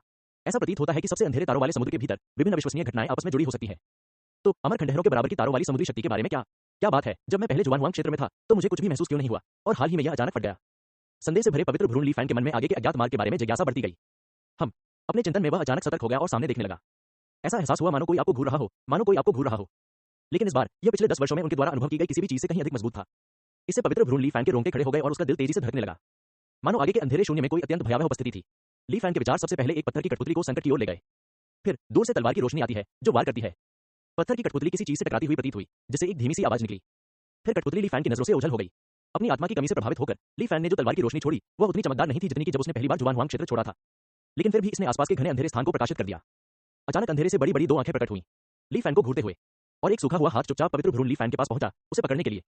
लानत है, अंधेरे शून्य में 10 वर्षों से अधिक समय तक नौकायन, अपने अलावा किसी अन्य प्राणी से मुठभेड़ नहीं। अब अचानक ऐसी भयानक उपस्थिति का सामना करते हुए ली फैन का दिल तेजी से धड़कने लगा और उसकी खोपड़ी में झुंझुनी होने लगी। सहज ही अनगिनत तलवारों की परछाइयां उड़ गईं। चाहे उसकी अपनी शक्ति कम हो रही थी या प्राणी बहुत अधिक शक्तिशाली था, तलवार की परछाई जो जुआन हुआंग क्षेत्र में पहाड़ों और समुद्रों को चीर सकती थी, कोई नुकसान नहीं पहुंचा सकती थी। यह देखकर कि वह पूरी तरह से राक्षस की गिरफ्त में आने वाला था, ली फैन एक हताश प्रयास करने वाला था। लेकिन जल्द ही उसे एहसास हुआ कि कुछ गड़बड़ है। सामने विशालकाय, क्षीण मानव आकृति, जीवन शक्ति का कोई निशान नहीं था। इसकी गतिविधियां और अभिव्यक्ति स्थिर रहीं। इस अध्याय का अंत। मृत अभी भी चौंके हुए ली फैन ने एक पल के लिए राहत की सांस ली, लेकिन उसके दिल में मंडरा रहे खतरे के एहसास ने उसे बताया कि चीजें इतनी सरल नहीं थीं। निश्चित रूप से पवित्र भ्रूण ली फैन द्वारा छोड़ी गई कई तलवारों की रोशनी ने आगे की लाश को छुआ। वह बिना किसी टकराव की आवाज के बुझी हुई मोमबत्ती की तरह अंधेरे में गायब हो गई। विशाल और मुरझाया हुआ शव शून्य में छिपे किसी प्राचीन पशु की तरह अपने निकट आने का प्रयास करने वाली हर चीज को निगल गया। एक बार फिर एक जादू ने आसपास के स्थान को रोशन कर दिया। इस बार दृश्य अधिक स्पष्ट था। सूखे हुए शव का समग्र स्वरूप एक सामान्य मानव से बहुत भिन्न नहीं था, केवल असाधारण रूप से बड़ा था। 30 झांक से अधिक लंबी अकेली हथेली ली फैन से भी बड़ी थी। ऐसा प्रतीत होता है कि इस शून्य में लंबे समय तक बहते रहने के कारण उसके कपड़े पहले ही सड़ चुके थे। हालांकि एक सावधानीपूर्वक अवलोकन ने पवित्र भ्रूण ली फैन को और भी अधिक स्तब्ध कर दिया। सूखी हुई लाश, ऐसा लग रहा था मानो कोई नवजात शिशु हो। बाल बहुत कम थे, दांत अभी तक नहीं निकले थे। उसकी गर्दन पर दीर्घायु ताले जैसा एक लटकन लटका हुआ था तथा टखने के चारों ओर एक सड़ती हुई लाल रस्सी बंधी हुई थी। उसका भयभीत हाथ किसी डरे हुए बच्चे की तरह लग रहा था जो अपने माता पिता को ढूंढ रहा हो। एक किशोर शरीर, फिर भी इतना विशाल, वयस्क होने के बाद इसके आकार की कल्पना करना कठिन है। ली फैन को अचानक रसातल के पार अनंत अमर किले की याद आ गई। सफेद धुंध में लिपटा ये किला कटे हुए ताड़ के अमर शहर के नाम से भी जाना जाता है। इसका निर्माण बहती हुई सफेद धुंध में पाए गए एक प्राचीन अमर व्यक्ति की विशाल और अतुलनीय कटी हुई हथेली का उपयोग करके किया गया था। शायद दोनों के बीच कुछ संबंध है, ली फैन ने सोचा। आखिरकार उन्हें जुआनहुआंग क्षेत्र में ऐसे मूल विशालकाय प्राणियों के बारे में कोई अभिलेख नहीं मिला था। यद्यपि वह दानव मर चुका था, फिर भी एक रहस्यमय शक्ति अभी भी उस पर छाई हुई थी जो उसके आसपास की हर चीज को रसातल में ले जाने की धमकी दे रही थी। यह रहस्यमय शक्ति ही इसकी मृत्यु का कारण और मेरी अत्यधिक बेचैनी का स्रोत होनी चाहिए। पवित्र भ्रूण ली फैन ने एक पल के लिए विचार किया। उसकी आंखों में दृढ़ संकल्प चमक रहा था। यद्यपि वह दोबारा प्रयास नहीं करना चाहता था, फिर भी उसने अपनी आत्मा की ओर तलवार चला दी, जिससे दिव्य चेतना विभाजित हो गई। आत्मा के अत्यंत कमजोर हो जाने के बाद दर्द सहने की क्षमता भी काफी कम हो गई। ली फैन इसे सहन नहीं कर सका और एक दयनीय चीख निकाली। उसका चेहरा पीला पड़ गया, वह हौंकने लगा। बिना किसी हिचकिचाहट के वह उस विशालकाय लाश को पार कर गया और तारों भरे समुद्र में और आगे बढ़ता रहा। पीछे छूटी विभाजित दिव्य चेतना एक क्षण के लिए संभलने के बाद सक्रिय रूप से आगे बढ़ी और संपर्क स्थापित किया। खुद को जानो, अपने दुश्मन को जानो वाली कहावत सच साबित हुई। यह पहले से ही अनुमान लगाया जा सकता था कि काफी समय तक सबसे गहरे तारों वाले समुद्र को ली फैन को तलाशना होगा। इसलिए इन खतरों से बचने के बजाय सच्चाई और झूठ में फर्क करते हुए पहल करना बेहतर था। इसके अलावा उसका मुख्य शरीर अभी भी जुआनहुआंग क्षेत्र में था और सुरक्षा जाल के रूप में सच्चा स्व भी मौजूद था। असहनीय परिणामों का कोई डर नहीं था। दिव्य चेतना के विभक्त हो जाने के कारण विशालकाय शव से अभी कुछ दूरी ही थी कि सामने सब कुछ काला हो गया। बाहरी दुनिया की धारणा का पूर्ण नुकसान। चेतना तो थी, पर वह पिंजरे में कैद सी लग रही थी। चारों ओर घोर और शाश्वत अंधकार था। न कोई ध्वनि, न कोई प्रकाश, न समय का कोई प्रवाह। मानो दुनिया में केवल मैं ही बचा हूं। यहां तक कि पवित्र भ्रूण और सच्चे आत्मा की धारणा भी दूर और स्पष्ट होती गई। पवित्र भ्रूण और सच्चे स्व के बीच की भावना भी अजीब थी। वह विभाजित दिव्य चेतना, जो स्पष्टतः स्वयं का ही एक भाग थी, उत्तरोत्तर अपरिचित होती गई। इससे भी अधिक महत्वपूर्ण बात यह है कि विभाजित दिव्य चेतना को घेरे हुए असीम एकांत ने मुख्य शरीर और अवतार के बीच के संबंध को धीरे धीरे नष्ट करना जारी रखा। यह वह क्षण था जब ली फैन को एहसास हुआ कि अंधकार से घिरे होने के बाद विभाजित दिव्य चेतना की स्थिति स्थायी रूप से स्थिर हो गई थी। मानो वह जम गया हो, कोई हलचल करने में असमर्थ हो। यहां तक कि आत्महत्या भी असंभव थी। पवित्र भ्रूण ली फैन की अभिव्यक्ति थोड़ी बदल गई क्योंकि उसने कनेक्शन को तोड़ने का प्रयास करते हुए विभाजित दिव्य चेतना के स्थान की ओर कई तलवार की रोशनी भेजी। लेकिन यह व्यर्थ था। ठीक उसी तरह जैसे जब पहले तलवार की रोशनी ने विशालकाय लाश को छुआ था, तो सभी हमले बिना किसी निशान के गायब हो गए थे। कई प्रयासों के बाद उन्हें हार माननी पड़ी। थोड़ा सा भुहें चढ़ाते हुए उसने अकेलेपन की अंतहीन भावना के आक्रमण को महसूस किया और थोड़ी राहत महसूस की। समय और स्थान की दूरी का इस अत्यंत रहस्यमयी सत्ता पर एक निश्चित सीमित प्रभाव पड़ा। सच्चे आत्मा पर क्षरण की गति धीमी थी। वर्तमान स्थिति के अनुसार 100 वर्षों के भीतर यह आत्मा की सुरक्षा के लिए कोई खतरा नहीं होगा। हालांकि पवित्र भ्रूण के बहुत करीब होने के कारण स्थिति आशावादी नहीं थी। यह अनुमान लगाया गया था कि यह 30 दिनों में ही नष्ट हो जाएगा। यहां समय की इकाई प्रत्येक व्यक्ति द्वारा अनुभव किया गया निरपेक्ष समय था। लेकिन जैसे जैसे मैं आगे बढ़ता जाऊंगा, स्थिति बेहतर होती जाएगी। हालांकि यह अभी भी अपरिहार्य है। मैं पर्याप्त समय तक प्रयास कर सकता हूं। जब तक मैं उस शक्ति का असली चेहरा देख सकता हूं जिसने इस जुआनहुआंग शांति का कारण बना, तब तक इसे कोई फर्क नहीं पड़ता कि मैं मर भी जाऊं। इसके अलावा सच्ची आत्मा और विभाजित दिव्य चेतना के प्रतिध्वनित होने का कारण मुख्यतः मेरे माध्यम से है। यदि मैं गायब हो जाऊं तो सच्ची आत्मा का पक्ष सुरक्षित रहेगा। यह सोचकर पवित्र भ्रूण ली फैन ने अपना ध्यान और नहीं भटकाया। उसने बची हुई पत्थर की कठपुतली को नियंत्रित किया, उसे उसकी सीमा तक धकेला और तारों भरे समुद्र की गहराई की ओर दौड़ पड़ा। तेजी से भागते समय वह उस विशालकाय शव को ढंकने वाली रहस्यमयी शक्ति के बारे में भी सोच रहा था, जिससे उसका सामना हुआ था। रहस्यमय शक्ति ली फैन पर आक्रमण कर रही थी और वह इसे देखने के अवसर का उपयोग कर रहा था। यह एहसास अपरिचित नहीं है। पवित्र भ्रूण ली फैन के दिमाग में एक विचार कौंधा और उसे एक अनुमान लगा। सच्ची अमर मुहर, एक और सच्ची अमर मुहर। बाइहुआ दाओइस्ट के विवरण के अनुसार सबसे अंधेरे तारों वाले समुद्र में आने वाली आपदाएं अलग अलग थीं। कुछ कोई नहीं थे, कुछ अराजक थे, कुछ भूखे थे। और अब ली फैन को शून्य में जो पवित्र भ्रूण मिला, वह अप्रत्याशित रूप से एक अन्य प्रकार की सच्ची अमर मुहर थी, जो तबाही का कारण बन रही थी। क्या यह एकांत है या शायद अलगाव? सच्ची अमर मुहर की सत्ता को देखे बिना ली फैन सच्चाई नहीं जान सकता था। वह केवल सच्ची अमर मुहर की शक्ति के बाह्य प्रकटीकरण के आधार पर ही अनुमान लगा सकता था। सच्ची अमर मुहरें सबसे गहरे तारों वाले समुद्र के विभिन्न क्षेत्रों में कहर बरपा रही हैं। हालांकि यह असली मूल नहीं, बल्कि केवल एक नकल है, फिर भी यह इस तारों वाले आकाश में अनगिनत साधना जगतों के लिए विनाश लाती है। और इन सच्ची अमर मुहरों में से भूख चरित्र वाली मुहर अमर मंडप के अमर मार्ग के और भी करीब है। वह अमर लोक मार्ग के खंडहरों में बैठकर और भूख चरित्र के वास्तविक अर्थ को समझकर प्रेरित हुआ। उसके लिए यह शायद ज्ञानोदय का एक क्षण मात्र था। हालांकि इसने अमर मंडप के भयावह अस्तित्व का निर्माण किया, जिससे पूरा तारों वाला समुद्र गिर पड़ा। यह अमर की सामान्य से परे शक्ति है। पवित्र भ्रूण में विचारों में उतार चढ़ाव आया। और अब बहुत दूर नहीं, ऐसा प्रतीत होता है कि एक ऐसा अस्तित्व है जो अमर मंडप के अमर की शक्ति से प्रतिस्पर्धा कर सकता है। आखिर यह क्या है? जुआनहुआंग क्षेत्र के साथ समय के प्रवाह की तुलना करके पवित्र भ्रूण ली फैन गंतव्य तक की दूरी का मोटे तौर पर अनुमान लगा सकता था।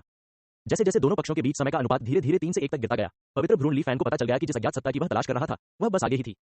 आगे बढ़ते हुए विशाल शव के अलावा उन्हें प्राचीन खंडहर खेती क्षेत्रों के अन्य अवशेष भी मिले, जिनमें किसानों के शव और इमारतों के खंडहर शामिल थे। ली फैन ने कुछ ऐसे खजाने भी उठाए जो साधकों ने कभी इस्तेमाल किए थे। हालांकि बहुत देर तक शून्य में रहने के कारण वे सभी अपना आध्यात्मिक सार खो चुके थे और अनुपयोगी हो गए थे। इन खजानों को परिष्कृत करने की विधि और उनकी बाह्य विशेषताओं से ऐसा प्रतीत होता था कि वे विभिन्न साधना क्षेत्रों से आए थे।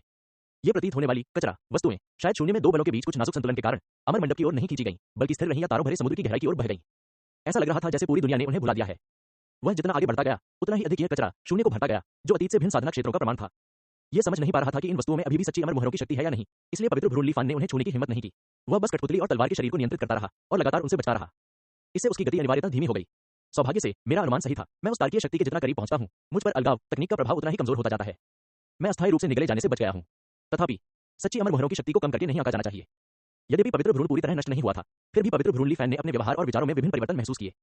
उदाहरण के लिए, हर चीज से बचने के विचार उसके मन में आते रहते थे। और अधिक आश्चर्य की बात यह है कि उसके शरीर में काले तलवार स्वर्ग की अजीब नींव उसे एक सूक्ष्म अलगाव की तरह लग रही थी। सांसारिक दृष्टिकोण से यह एक अविश्वसनीय घटना थी। याद रखें, पवित्र भ्रूण ली फान ने उसे आत्मसात करके अपने दाव फाउंडेशन में बदल दिया था। वे मूलतः एक एकीकृत अस्तित्व थे, आदमी और तलवार, तलवार और आदमी। फिर भी सच्ची अमर मोहरों की शक्ति इस एकीकरण को बलपूर्वक उलट सकती है। एक पूर्णतया एकांतरवासी अकेलापन पवित्र भ्रूण ली फैन के मन में एक और बेचैनी उभरने का संकेत भी था। क्या एकांत की यह शक्ति सच्चे आत्मा और सच्ची शांति को प्रभावित करेगी? यद्यपि सच्ची शांति का स्थान पर्याप्त रूप से ऊंचा था, लेकिन वह इस तथ्य का सामना नहीं कर सका कि सच्ची आत्मा की वर्तमान शक्ति अभी भी असंतोषजनक थी। यदि केवल एक संभावना भी थी, तो भी ली फैन ये जोखिम नहीं उठा सकता था। पवित्र भ्रूण ली फैन के मन में एक संकल्प बनने लगा। भले ही इसका अर्थ इस अन्वेषण के अवसर को बर्बाद करना हो, मैं एकांत की शक्ति को अपने सच्चे स्व पर प्रभाव डालने नहीं दे सकता। इससे पहले कि कोई संकेत दिखाई दे, मैं अपना जीवन समाप्त कर लूंगा। इस बात को ध्यान में रखते हुए पवित्र भ्रूण ली फैन ने अंतिम पौष्टिक आत्मा खजाने को निगल लिया और फिर आत्मा दहन तकनीक को सक्रिय किया। उसकी गति अचानक बहुत बढ़ गई जब वह प्राचीन साधना स्थलों के अवशेषों से भरे हुए शून्य में से तेजी से गुजर रहा था। इन अवशेषों से एक अंतहीन महासागर का निर्माण हुआ, जिसका कोई अंत नहीं था। उसके भीतर की पोषण शक्ति लगभग पूरी तरह समाप्त हो चुकी थी, फिर भी वह इस समुद्र की सीमा से बाहर नहीं निकल सका। इन कलाकृतियों को संरक्षित किया जा सकता है। तो क्या अतीत के कृषि क्षेत्रों के अवशेषों को अपेक्षाकृत अच्छी स्थिति में संरक्षित किया जा सकता है? अवशेषों के विशाल सागर में पवित्र भ्रूण ली फैन को अचानक तारों वाले समुद्र से दुनिया के टुकड़ों को ले जाने और कानून संचरण और स्वर्गीय चिकित्सक द्वारा जुवानहुआंग क्षेत्र को जोड़ने के कार्य की याद आई। वह कौन है? जैसे ही वह चिंतन कर रहा था, ली फैन का दिल अचानक कठोर हो गया, क्योंकि उसने महसूस किया कि शून्य में एक दिव्य चेतना उसे जकड़ रही है। जोर से चिल्लाते हुए उसने ताले के स्रोत की ओर देखा। ताला लगने की अनुभूति एक क्षण में गायब हो गई, तथा पीछे एक धुंधली आकृति रह गई जो शीघ्र ही टिमटिमा कर अंधेरे में गायब हो गई। कठोर भाव के साथ पवित्र भ्रूण ली फैन उस स्थान पर पहुंचे जहां वह आकृति मूल रूप से प्रकट हुई थी। यह कोई रहस्यमय और अजीब अस्तित्व नहीं है, बल्कि एक जीवित व्यक्ति है। अंधकार में रसातल तारा सागर में जुवानहुआंग क्षेत्र के अलावा क्या वास्तव में अन्य जीवित साधना सभ्यताएं हैं? पवित्र भ्रूण ली फैन बेहद हिल गया, न सिर्फ इसलिए कि उसने उस आकृति की सांसों को महसूस किया, बल्कि इसलिए भी कि दूसरे पक्ष ने सक्रिय रूप से एक संदेश छोड़ा था। ली फैन के विचार में यह कुछ हद तक समझ से परे था। स्पष्ट रूप से यह दिव्य चेतना का अवशेष नहीं था जिसे केवल साधक ही छोड़ सकते थे।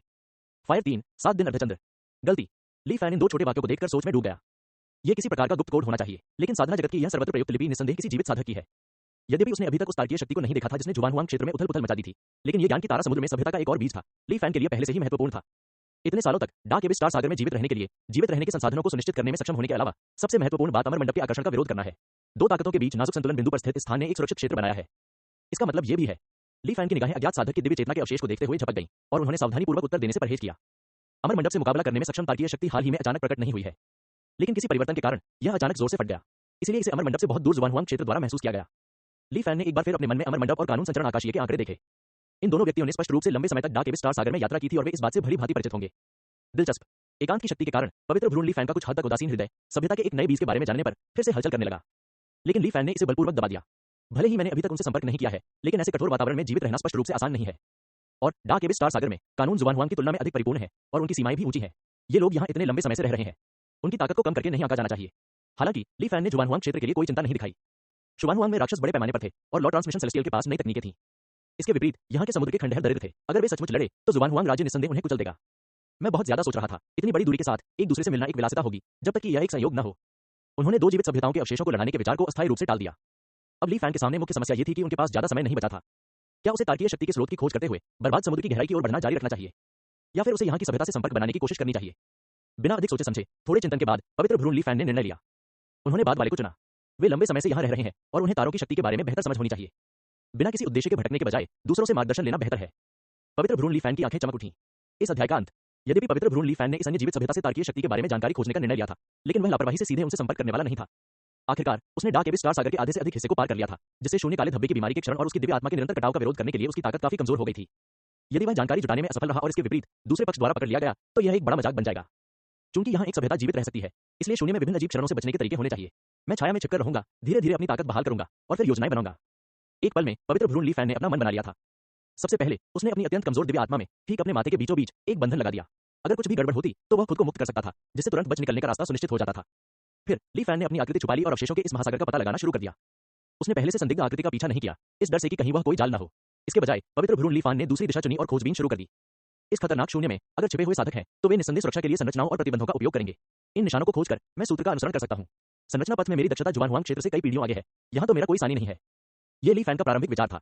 हालांकि अवशेष महासागर में 10 दिनों से अधिक समय तक खोज करने के बाद उन्हें किसी भी सभ्यता, संरचनाओं या यहाँ तक कि जीवन शक्ति का कोई संकेत भी नहीं मिला। इस बिंदु तक कि पवित्र भ्रूण ली फैन को संदेह होने लगा कि क्या वह आभासी छाया जो उसने पहले देखी थी केवल एक मतिभ्रम थी। लेकिन उसने आसानी से हार नहीं मानी। वह धैर्यपूर्वक छाया में एक शिकारी की तरह छुपकर शिकार के आने का इंतजार करता रहा। 17 दिन बाद अंततः उसकी फसल तैयार हो गई। 3 साधकों का एक दल अजीब कवच पहने हुए सावधानी से आगे बढ़ रहा था। उनके अप्रत्याशित रूप से प्रकट होने के कारण ली फैन आश्चर्यचकित हो गया। शून्य में तैरते हुए मौन अवशेष अचानक बदल गए और फिर कहीं से एक मार्ग प्रकट हो गया। तीनों के बाहर चले जाने के बाद मौन अवशेष अपने मूल स्थान पर लौट आए और मार्ग का प्रवेश द्वार बंद हो गया। ली फैन ने आंखें तिरछी करके आसपास के वातावरण का निरीक्षण किया और उन साधकों के सभी आसपास के अवशेषों को देखा। एक क्षण बाद उसे अचानक एहसास हुआ, कितनी चतुराई है, यह कोई पृथक संरचना नहीं है बल्कि इन प्राकृतिक रूप से तैरते अवशेषों पर आधारित एक संशोधन है जो लगभग पूरी तरह से आसपास के वातावरण के साथ एकीकृत है। अधिक महत्वपूर्ण बात, पवित्र भ्रूण ली फैन धीरे धीरे इन तैरते अवशेषों के पास पहुंचा। विखंडित साधना क्षेत्रों से ये वस्तुएं कमोबेश सच्चे अमर चरित्रों की शक्ति से दूषित हो गई हैं। इसने एक प्राकृतिक सुरक्षा कवच का निर्माण किया है जो साधक की दिव्य चेतना बोध की सुरक्षा को अधिकतम कर सकता है।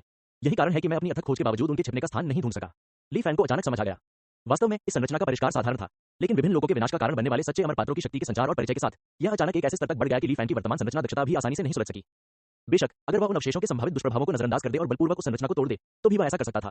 हालांकि ऐसा करना उसकी छिपकर जानकारी इकट्ठा करने की योजना के विरुद्ध होगा। ली फैन ने छिपे हुए मार्ग के प्रवेश द्वार की ओर देखा, अंततः बलपूर्वक अंदर घुसने का विचार छोड़ दिया। इसके बजाय वह तीनों किसानों के पीछे पीछे चला गया और ध्यानपूर्वक उनका निरीक्षण करने लगा। अजीब कवच पहनने के अलावा ये तीनों साधक जुबानहुआंग राज्य के लोगों से किसी भी प्रकार भिन्न नहीं दिखते थे। इस बार उनका अभियान इस अवशेष महासागर में सामग्री की खोज के लिए था, लेकिन जिन चीजों की उन्हें जरूरत थी वे ली फैन को अजीब लगी। इनमें कोई समानता नहीं दिख रही थी। जादुई खजानों के टुकड़ों से लेकर वास्तुकला के खंडहरों के टुकड़ों तक, यहाँ तक कि कुछ किसानों के कंकालों के अवशेष भी सब उनके निशाने पर थे। इन वस्तुओं को सीधे भंडारण छल्लों में रखने के बजाय उन्होंने उन्हें एक काली रस्सी से बांधा और पीछे घसीटा। यह दृश्य ली फैन थोड़ा स्तब्ध रह गया। इससे उन्हें वह दृश्य याद आ गया जहां ट्रांसमीटर ने दुनिया के टुकड़ों को ले जाने के लिए शून्य में एक सुनहरी जंजीर का इस्तेमाल किया था। क्या यहाँ कोई संबंध हो सकता है? लगभग आधे दिन के बाद जब तीनों साधकों के पीछे एकत्रित अवशेषों की संख्या 20 से अधिक हो गई तो वे असहमत दिखे। अंत में प्रभारी व्यक्ति के नेतृत्व में उन्होंने खोज छोड़ दी, सामग्री ले ली और मार्ग के प्रवेश द्वार की ओर वापस उड़ गए। ली फैन ने चुपचाप उसका अनुसरण किया। तीनों साधक अपने छिपने के स्थान से जिस सीमा तक गए थे वह ज्यादा दूर नहीं लग रही थी। जल्द ही वे छिपे हुए रास्ते पर लौट आए। उनके कवच में से एक पर अचानक एक लयबद्ध चमक चमक उठी। ली फैन को कवच से एक अजीब लय निकलती हुई महसूस हुई, मानो किसी चीज ने उन्हें सक्रिय कर दिया हो। उनके चारों ओर स्थित मौन अवशेषों की स्थिति तेजी से बदल गई और एक गोलाकार प्रवेश द्वार चुपचाप प्रकट हो गया। तीनों किसान 20 या उससे अधिक वस्तुओं को घसीटते हुए उसमें उड़ गए। ली फैन ने भी अपना चेहरा छुपा लिया और उनके साथ प्रवेश करने का इरादा किया। अप्रत्याशित रूप से जैसे ही वह मार्ग के प्रवेश द्वार पर पहुंचा, अचानक एक भयावह अलार्म बज उठा। ली फैन का दिल उछल पड़ा और उसने अपने दिव्य क्लोन को एक वस्तु से जोड़ने के लिए पहले से ही तैयार कर रखा था। उसका मुख्य दल तेजी से पीछे हट गया। दिव्य क्लोन के अस्तित्व के कारण पवित्र भ्रूण ली फैन के चले जाने पर अलार्म गायब नहीं हुआ। तीनों साधकों ने घबराकर आसपास का निरीक्षण किया, लेकिन उन्हें बाहरी आक्रमण का कोई संकेत नहीं मिला। इसके बजाय उन्होंने उन वस्तुओं पर ध्यान केंद्रित किया जो उन्होंने एकत्र की थी। संक्षिप्त चर्चा के बाद उन्होंने वस्तुओं को अलग किया और उन्हें एक एक करके एकीकृत करने का प्रयास किया। अंत में उन्हें वह मिल गया जिसमें ली फैन का दिव्य क्लोन जुड़ा हुआ था। इसे नष्ट करने के बजाय उन्होंने बलपूर्वक इसे अवशेष सागर में गहरे फेंक दिया। खतरा टल जाने के साथ ही चेतावनी की आवाज भी बंद हो गई। फिर तीनों वापस मुड़े। कुछ ही दूरी पर धीरे धीरे बंद होते मार्ग को देखते हुए ली फैन ने अंततः बलपूर्वक प्रवेश न करने का निर्णय लिया। दिलचस्प बात यह है कि उनकी सतर्कता उपायों से वास्तव में मेरा पता लगाया जा सका। जैसे ही वह फेंके गए अवशेष के पास पहुंचा, उसकी नजरें बदल गईं। यह सचमुच संदिग्ध है। ऊपरी तौर पर सच्चे अमर चरित्रों का प्रभाव अभी भी बना हुआ है, लेकिन वास्तविकता यह है कि जुड़ी हुई शक्ति बेहद कमजोर हो गई है। इतने लंबे समय से मेरे दुर्बल दिव्य क्लोन को भी कोई हानि नहीं पहुंची है। अपने दिव्य क्लोन को वापस लेते हुए ली फैन ने अवशेष को उठाया और एक बार फिर बारीकी से उसकी जांच की। ऐसा लग रहा था कि यह एक कमांड ध्वज जादुई खजाना है, लेकिन ध्वज क्षत विक्षत हो चुका था तथा केवल एक नंगा ध्वज स्तंभ ही बचा था। आध्यात्मिक सार के अभाव में यह अपनी मूल शक्ति को प्रकट नहीं कर सकता था। वे ये चीजें क्यों इकट्ठा कर रहे हैं? इस अध्याय का अंत। यह कमांड फ्लैग जादुई खजाना स्वयं साधारण सामग्रियों से बना है और इस अवशेष महासागर में इसका कोई विशेष मूल्य नहीं है। क्या यह उन सच्चे अमर पात्रों की अवशिष्ट शक्ति के कारण हो सकता है जो पहले ही लुप्त हो चुकी है? ली फैन का दिमाग घूम गया और उसे अचानक सब समझ आ गया। धीरे धीरे कमांड ध्वज को सहलाते हुए उसे एक परिचित आभा का एहसास हुआ। अराजक स्क्रिप्ट। लेकिन जैसे जैसे समय बीतता गया, सच्चे अमर पात्रों की शक्ति भी अंततः समाप्त हो गई। पूरा चरित्र तुरंत उसके दिमाग में आ गया। एक पल बाद कमान का झंडा पकड़े ली फैन का हाथ थोड़ा कांप उठा, क्योंकि उसने देखा कि अब ध्वज से जुड़ी आखिरी शक्ति भी पूरी तरह खत्म हो चुकी थी। इसके स्थान पर ली फैन की अराजक लिपि की समझ सूक्ष्म रूप से गहरी हो गई थी।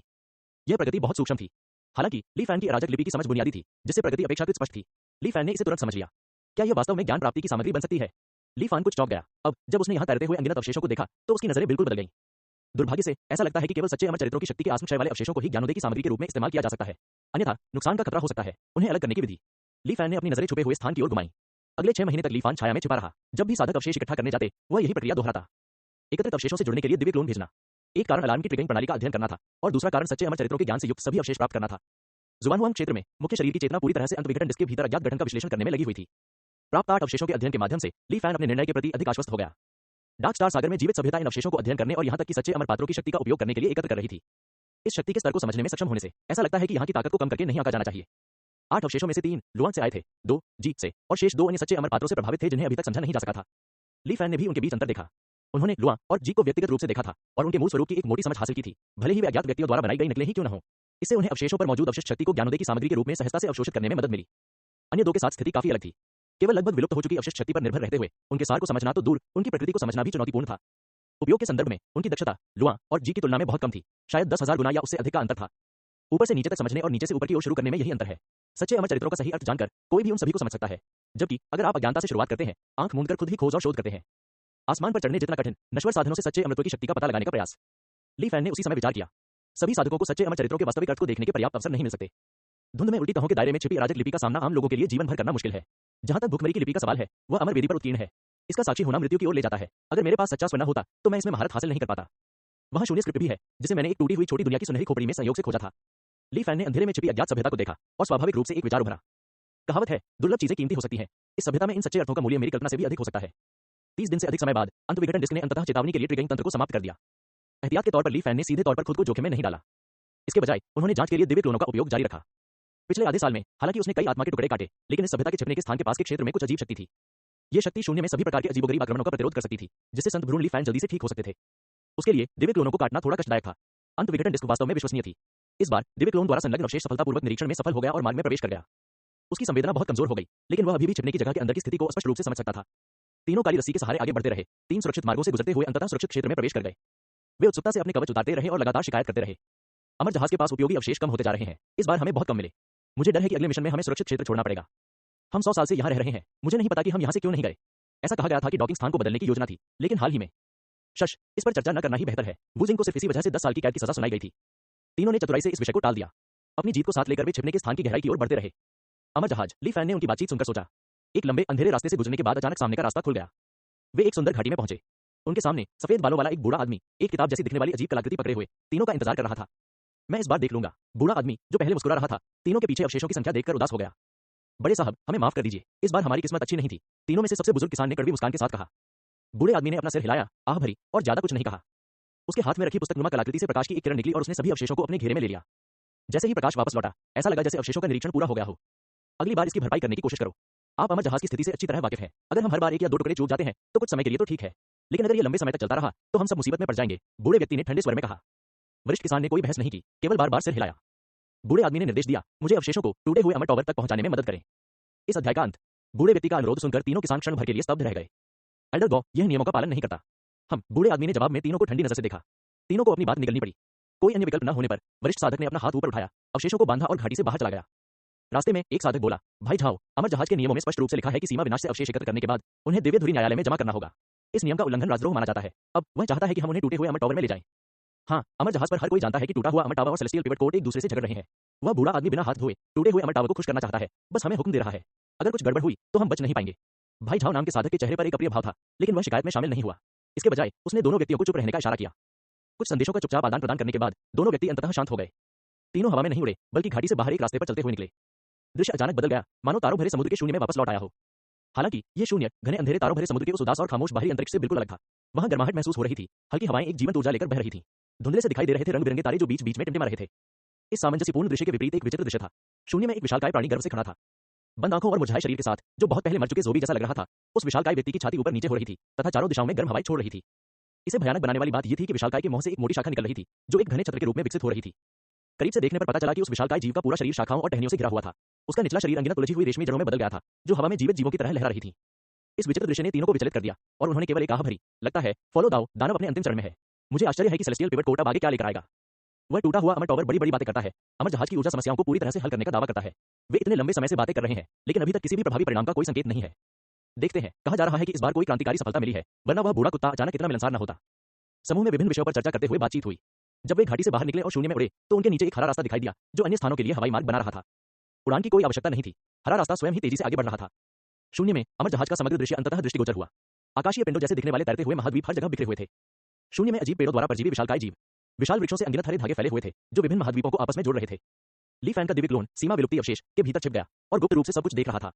इस साधना सभ्यता का स्वरूप, जो जुवान हुआंग क्षेत्र से काफी भिन्न था, ने उनकी रुचि को बढ़ाया। अमर जहाज। औषधि राजा संप्रदाय के पूर्वज सुन मियाओ मियाओ ने स्वर्ग की खोज करते समय साधना क्षेत्रों में 18 स्थलों के बारे में जानकारी दर्ज की। उनमें से एक विशाल उड़ने वाला जहाज था जो शून्य में विचरण करता था और अंतर क्षेत्रीय व्यापार करता था। इसने जुआन शांग नाम से अपना स्वयं का क्षेत्र बनाया। मुझे आश्चर्य है कि क्या यह इस अमर जहाज से संबंधित है। ली फैन ने तब विशालकाय को लगातार सूखते हुए आसपास के वातावरण में ऊर्जा उत्सर्जित करते हुए देखा और पूछा, फॉलो दाओ कबीला। अदृश्य हरा रास्ता शून्य में तेजी से आगे बढ़ रहा था। झाओ के नेतृत्व में समूह को तथाकथित टूटे हुए अमर टॉवर तक पहुंचने में जरा भी समय नहीं लगा। यह गहरे सुनहरे गोलाकार प्रकाश से सुशोभित था। करीब से देखने पर पता चला कि यह किसी विशालकाय व्यक्ति की हड्डियों पर बना था, लेकिन इस बार यह पूरा शरीर नहीं था, बल्कि एक विशाल खोपड़ी थी।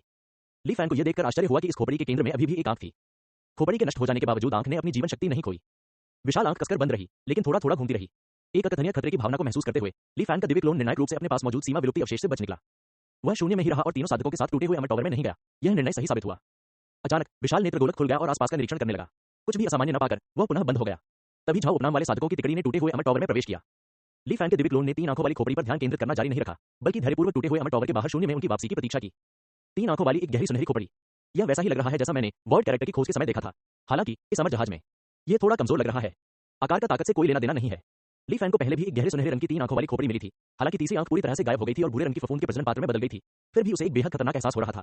ऐसा लग रहा था कि वह किसी भी क्षण पुनर्जीवित हो सकती है। इसलिए ली फैन ने उसे अपने इंद्रधनुषी दिव्य प्रकाश से सील कर दिया और लापरवाही से उसका अध्ययन करने से परहेज किया।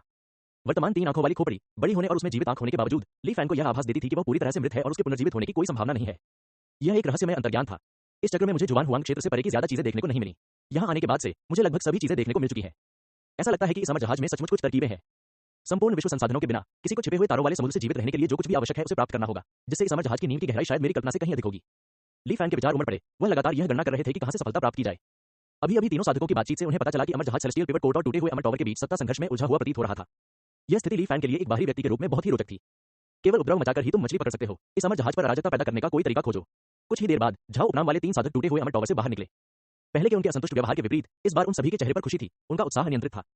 शून्य के केंद्र तक फैले अदृश्य हरे रास्ते पर खड़े होकर वे उत्साहपूर्वक चर्चा कर रहे थे। मुझे उम्मीद नहीं थी कि टूटे हुए अमर टॉवर को सीमा विलुप्ति की शक्ति का उपयोग करने का एक तरीका मिल जाएगा। शून्य में अनंत अवशेषों के साथ ऊर्जा समाप्त होने के बारे में चिंता करने की कोई आवश्यकता नहीं है। अब हम एक अच्छा शो देख सकते हैं।